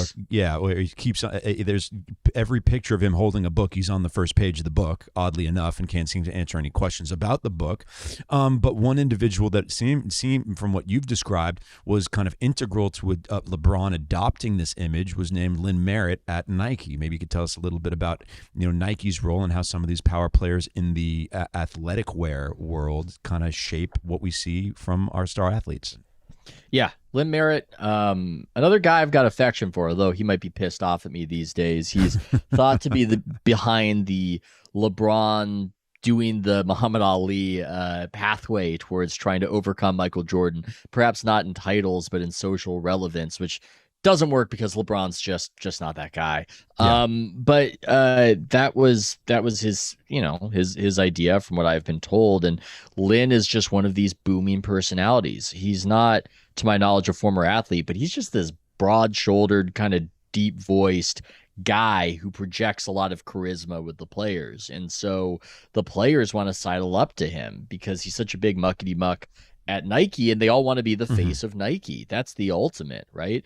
And unfortunately for them, LeBron and Lynn are aligned. Lynn Merritt recruited LeBron in that famous sneaker war when LeBron was in high school between was it Reebok and Adidas and Nike, and I think people thought at the time overpaid for LeBron, but then again, he of course validates the hype, and because he validates the hype, it validates Lynn boldly recruiting him and perhaps advocating for that lavish contract that he was offered, and so he rises at the same time as LeBron does, which we see that dynamic happen in a lot of institutions. There's a TV executive at ESPN named David Roberts who was Stephen A. Smith's guy early on in radio, and has risen up the ranks of ESPN as Stephen A. has become more and more important to ESPN. So it's that dynamic, and it's tough. I mean, I saw Lynn kind of showing Kevin Durant around in the 2016 Western Conference Finals before he signed with the Warriors, after one of the Thunder's victories when it looked like the Thunder were going to win that series. And just kind of, Kevin would have probably gone wherever Lynn said. And, Nike, got to be a little careful here, Matt, but let's just say Nike wanted Kevin Durant to be on the Warriors and not the Oklahoma City Thunder. Now, who made the decision and why? How much of that comes from Kevin? Kevin would say it all came from Kevin. I know that much. But we know what Nike wanted. And the funny thing when you're a superstar athlete is it's arguable that the team is your primary employer. Nike is typically who you're going to have the long-term deal with. LeBron James has a lifetime contract with Nike. Michael Jordan played for the Bulls. It's what we remember him as. But he makes more money from Nike in a year. He'll make more money in 2022 from Nike than all his combined earnings in the NBA as a player. Wild. So that's the primary employer. And if your primary employer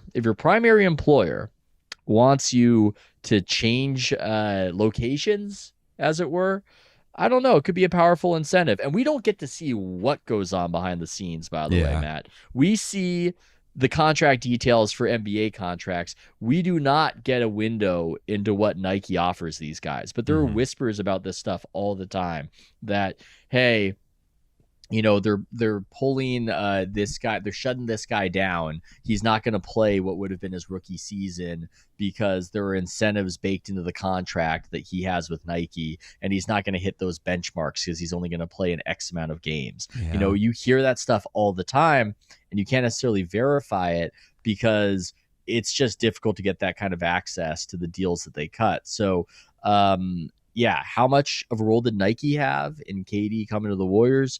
All I can say is that Lynn Merritt was in the front row of that press conference when Kevin Durant came to the Warriors in that first press conference in Oakland, and was happy and shouting that we got them both about having LeBron versus Kevin Durant in a hypothetical finals. There's a lot of money involved over there, and I think it's in the consciousness. Well, I didn't even break down the dynamic of why. I'm sorry for doing that.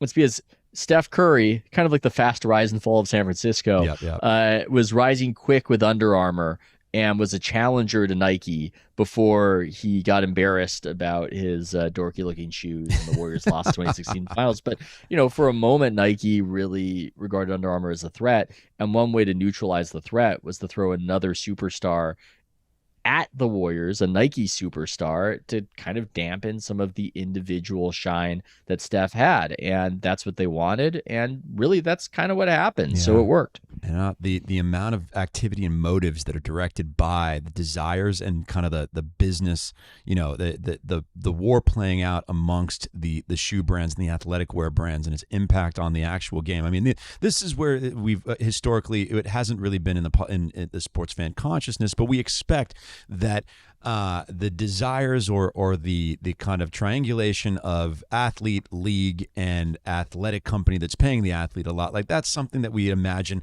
was going on behind the scenes, impacting decisions, although we don't really know. Instead, now when we inject this new element of trying to align yourself with social causes or that it's just another incentive. You're layering on all these incentive after incentive that drives you just away from the most primitive nature. No wonder of the these game. Athletes are cracking up and going crazy when you put it like that. I mean, it's just not simplified. There's a lot of stuff that, Jerry Maguire, Cush is just, I just want to play, Jerry. I just want to play.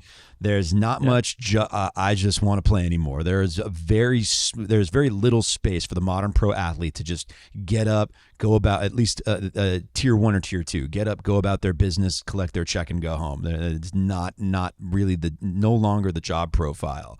But interestingly enough, with Nike, another one of your highest performing pieces was, I believe it was called Nike's End of Men. If we're going to talk again about how the most prominent brands in the sports world now seem to have like an open hostility to the tastes and preferences of your average sports fan. And that was, as we described earlier with ESPN and its coverage of, so, on a shift to social justice and social activism. And Nike seems to have engaged in something very similar. And that's what you recounted in End of Men. Was this your highest performing piece? Well, it was my kind of premiere sort of thing. Yeah. And so it was kind of like the big splashy announcement. They want you to shock people. So it was the premiere essay.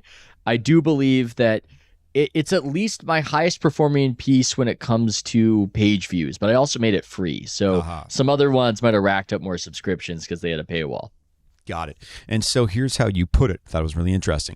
Nike must contend not only, this is actually quoted the Financial Times. So the Financial Times describing this with Nike now trying to both adopt a social justice bent but not offend its customer base. Nike must contend not only with a radical shift in retail strategies but also the wider cultural reckoning with the intersection of race, gender, and power. In interviews with current and former employees, executives, consumers, and retail partners, divisions emerge over how to tackle such issues while remaining true to the spirit that has set the brand apart from other sportswear manufacturers. One question looms above the rest. Is it an end of an era for Nike? Your response. For all the talk of a racial reckoning within major industries, Nike's main problem is this. It's a company built on masculinity, most specifically Michael Jordan's Alpha Dog brand of it. Now, due to its own ambitions, scandals, and intellectual trends, Nike finds masculinity problematic enough to loudly reject it. Finds masculinity problematic enough to loudly reject it. This is the biggest sports athletic wear brand on earth, putting out commercials. This one, I believe, was for the World Cup, the land of new football. Just was essentially another one of these patent absurdities of almost like a kind of a social justice recruitment camp video. This is supposed to be a Nike commercial to sell shoes and cleats and T-shirts and shin pads or God knows what, right? But this is what Nike had to adopt. It felt the cultural pressure to do so, and it essentially spitting right in the face of a lot of people who would otherwise buy their products. I mean, you went on, you elaborated on this. What are your thoughts?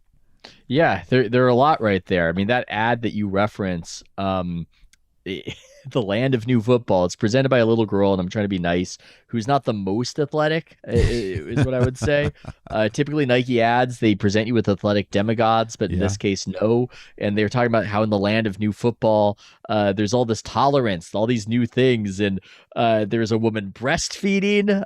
There are two men kissing, which is, I'm not objecting to two men kissing, but it's, is this about soccer? Like, what's going on right here? This is very odd. What's happening? It doesn't really seem to be about the sport at this point. It just seems to be some sort of strange NGO psyop. So that was one of many ads. And this is, again, one of these things, Matt, where there's almost this disincentive against noticing how crazy things are getting because you become suspicious for being the guy who says so. And then you say to the person who doesn't like what you're saying, you say, well, what do you think of this? And they go, well, it's kind of a terrible, crazy ad. You're like, okay, well, okay. The other thing too is the pushback I would get on it is, again, that boomerism that we've been handed down, where you're mad because, well, maybe not boomerism. You it's don't a new like flavor. change. Yeah, you don't like change. And it's got that intersectional flavor. Like, in the past, the ads were about you, and now they're about other people, and so you're mad at the change. It's like, no, these ads fucking suck, bro. These ads suck.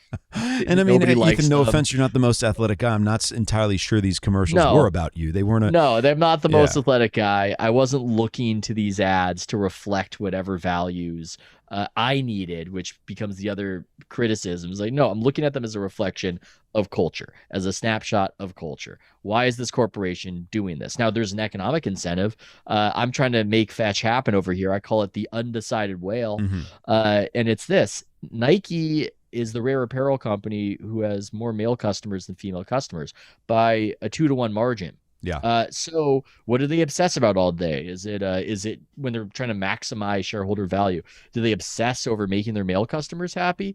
No, they obsess over, oh my God, if we could do what we do with male customers with female customers, then oh my God, how much money would we make? It'd be insane. So they've got a mandate to think in that direction. Now, the way they do it is making horrific ads that appeal to nobody, but that's generally what they're going for. That's what they're shooting for. Unfortunately, the ads are made by, the sort of people out of college who have been brainwashed in this particular direction, and don't know how to make something that is charismatic at some level. And so it doesn't totally work. But then there's this other thing happening, which is that Nike had their own Me Too scandal, and all these executives were ousted because guess what? Nike is a highly masculine company that effectively was something between a frat and a locker room. And I'm not defending whatever happened behind the scenes. What I'm saying is this: these corporations have these scandals and they work it all out in public, and they project their issues onto everybody else. And so that's why when you watch the Nike advertisements, you're almost witnessing an act of projection where they're lecturing you about sexism, like you did. And they're something. the last people they're the last people who should be doing it. Yeah, it's like when you watch the Oscars in the aftermath of Me Too, and they're just lecturing America like you, Joe, in Iowa, need to stop getting these women on the goddamn casting couch and pressuring them for sex.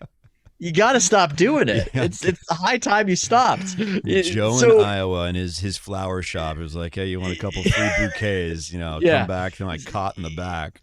I feel like this sort of projection has become an aspect of our culture, and Nike was yet another representative of it, where they're working out what they've done with us towards the public. And then I think the main point I was trying to raise, because I didn't see it raised elsewhere, and I think it's a little bit complicated, it's this. It's difficult to talk about. Toxic masculinity actually is kind of real. I mean, the people who say toxic masculinity often can't appreciate any of the upsides, right? Sure. They're just demonizing the whole thing. But there is something toxic to that competitive drive and will to conquer and kill. But we also kind of love it. And that's what's hard to articulate. That, as I said in the article, when Jennifer Lawrence's character in American Hustle is talking about how all the great perfumes are laced with something a little bit nasty in them, that is almost that hook. We're watching The Last Dance with Michael Jordan, and we're kind of into what an asshole he is, and how he just wants to crush everybody in his midst. And that is part of the charisma, not just of Nike, but of sports. And it's male, and you can almost see why there's this effort to reform it and purge it and sanitize it. But there's no way to do that without the patient dying on the table. There's just no way to do it. It's also the driving force of accomplishment and creation.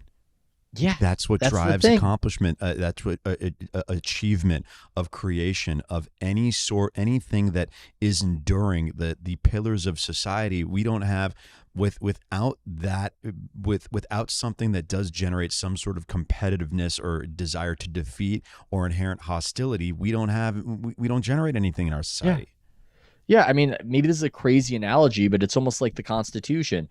Is the Constitution perfect? No.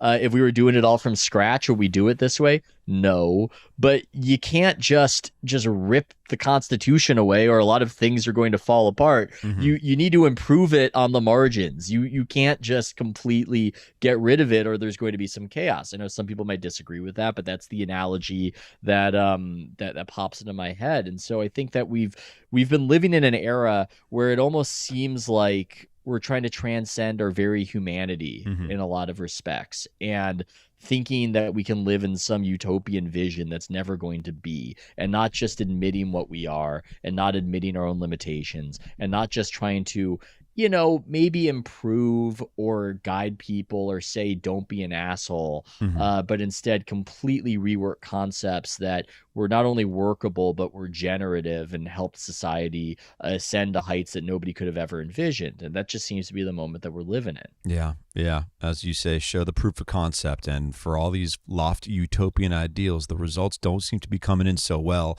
And then you and I kind of, the war against noticing, we notice that the results haven't been so pretty, and we're of course dismissed as, white male tears, that, it's just because it's no longer catering to us, apparently. Anyway, so, from all of this, where does it all go, right? I think a way for us to kind of, end this conversation would be what are the cultural alternatives? What are the communicative alternatives? And one that you have gone to much success, and a lot of other people have found as one of the really the first rich and potentially enduring alternatives to what seems to be a corrupted media class is Substack. And Substack keeps on getting involved in, interesting narratives and stories from its kind of legacy media opponents. But it doesn't really seem to be bothered by it or miffed by it at all, because it keeps on, much like a lot of the people who go to Substack, trending upwards in terms of success. It's finding good proof of concept. So interested where you see the kind of cultural conversation around sports going in terms of sports media and Substack's role in that. Yeah, I don't know if sports totally fits with Substack, at least sports on the basis of sports. I know that I'm the number 2 Substack, and the number 1, he covers baseball daily. So I think he's found success, but it's generally more of a place for cultural commentary and political commentary. And so I'm not sure. I don't know if it's going to be the place for that. I don't know if I don't think most sports fans, even though I've managed to get a good audience and make more money than I ever thought I would make, which is cool. And to be clear, I'm going to try to put that money back in the product and hire people and expand. But there's success there, and that's been cool. I feel like for the vast majority of sports fans, they're going to be going to ESPN and The Athletic, and that's going to scratch that particular itch. And it's an unusual kind of person who wants to read about some of these things that we're noticing and talking about. Even if a lot of people kind of also notice, they kind of, I think, sort of dismiss it and might even resent people like us for harshing the buzz for pointing it out. Yeah. I think that happens as well. I mean, that's a self-serving thing to think, but I sometimes wonder if some of the pushback I get from people is because they just prefer not to think about it and to pretend it away. That's certainly something that happens as well. So I'm not sure if Substack's going to shake up the sports space. I'm not certain about it, but it certainly has shaken up the opinion journalism space. Yeah. And it's man, I mean, it's everything we've been talking about. I do think that I want somebody to write more about this. It's subjective, but it's not. We are in a cultural paralysis currently. We are. And you said there aren't good movies recently. It almost seems like it's when social media hits critical mass that you start going beyond 2013, it gets sparse. Yeah. And you can make the economic arguments for why that happened, but I think we all know there's a reason. There's a reason why the comedians people still love are guys in their 40s and 50s, and there aren't young people coming up that really that are really broadly popular. I used to say that people go, "What about Bo Burnham?" Bo Burnham looks like he's going fucking insane. To again refer to the Gen Z issue. So people are looking for outlets that can provide some sort of honesty and not be worried about the conversation and the social sanction. And so I think Substack has provided it. And it's unfortunate though, man. I mean, it used to be different. It used to be I struggle to just come up with great liberal writers in mainstream outlets. I mean, that used to be something that you could find a whole lot of. I mean, that's a whole other trend and conversation. Maybe that's a different podcast. But as a writer, as I'm digressing and free associating, that's been one of the strangest things recently is that there's just this dearth of just good writers on the left. I know people, when you say that, they'll bring up Ta-Nehisi Coates, but he lives in Paris and I think writes about an article every 2 years He's now. kind of tapped out. Good credit to him, by the way. Sure. Credit to him for getting the fuck out of here. Yeah. You want to know part of it. Yeah, but you're not seeing that in legacy media. You're not seeing people really coming with it. And you are seeing it. It almost feels like the most interesting aspect of modern culture and content is long-form podcasting. Yeah.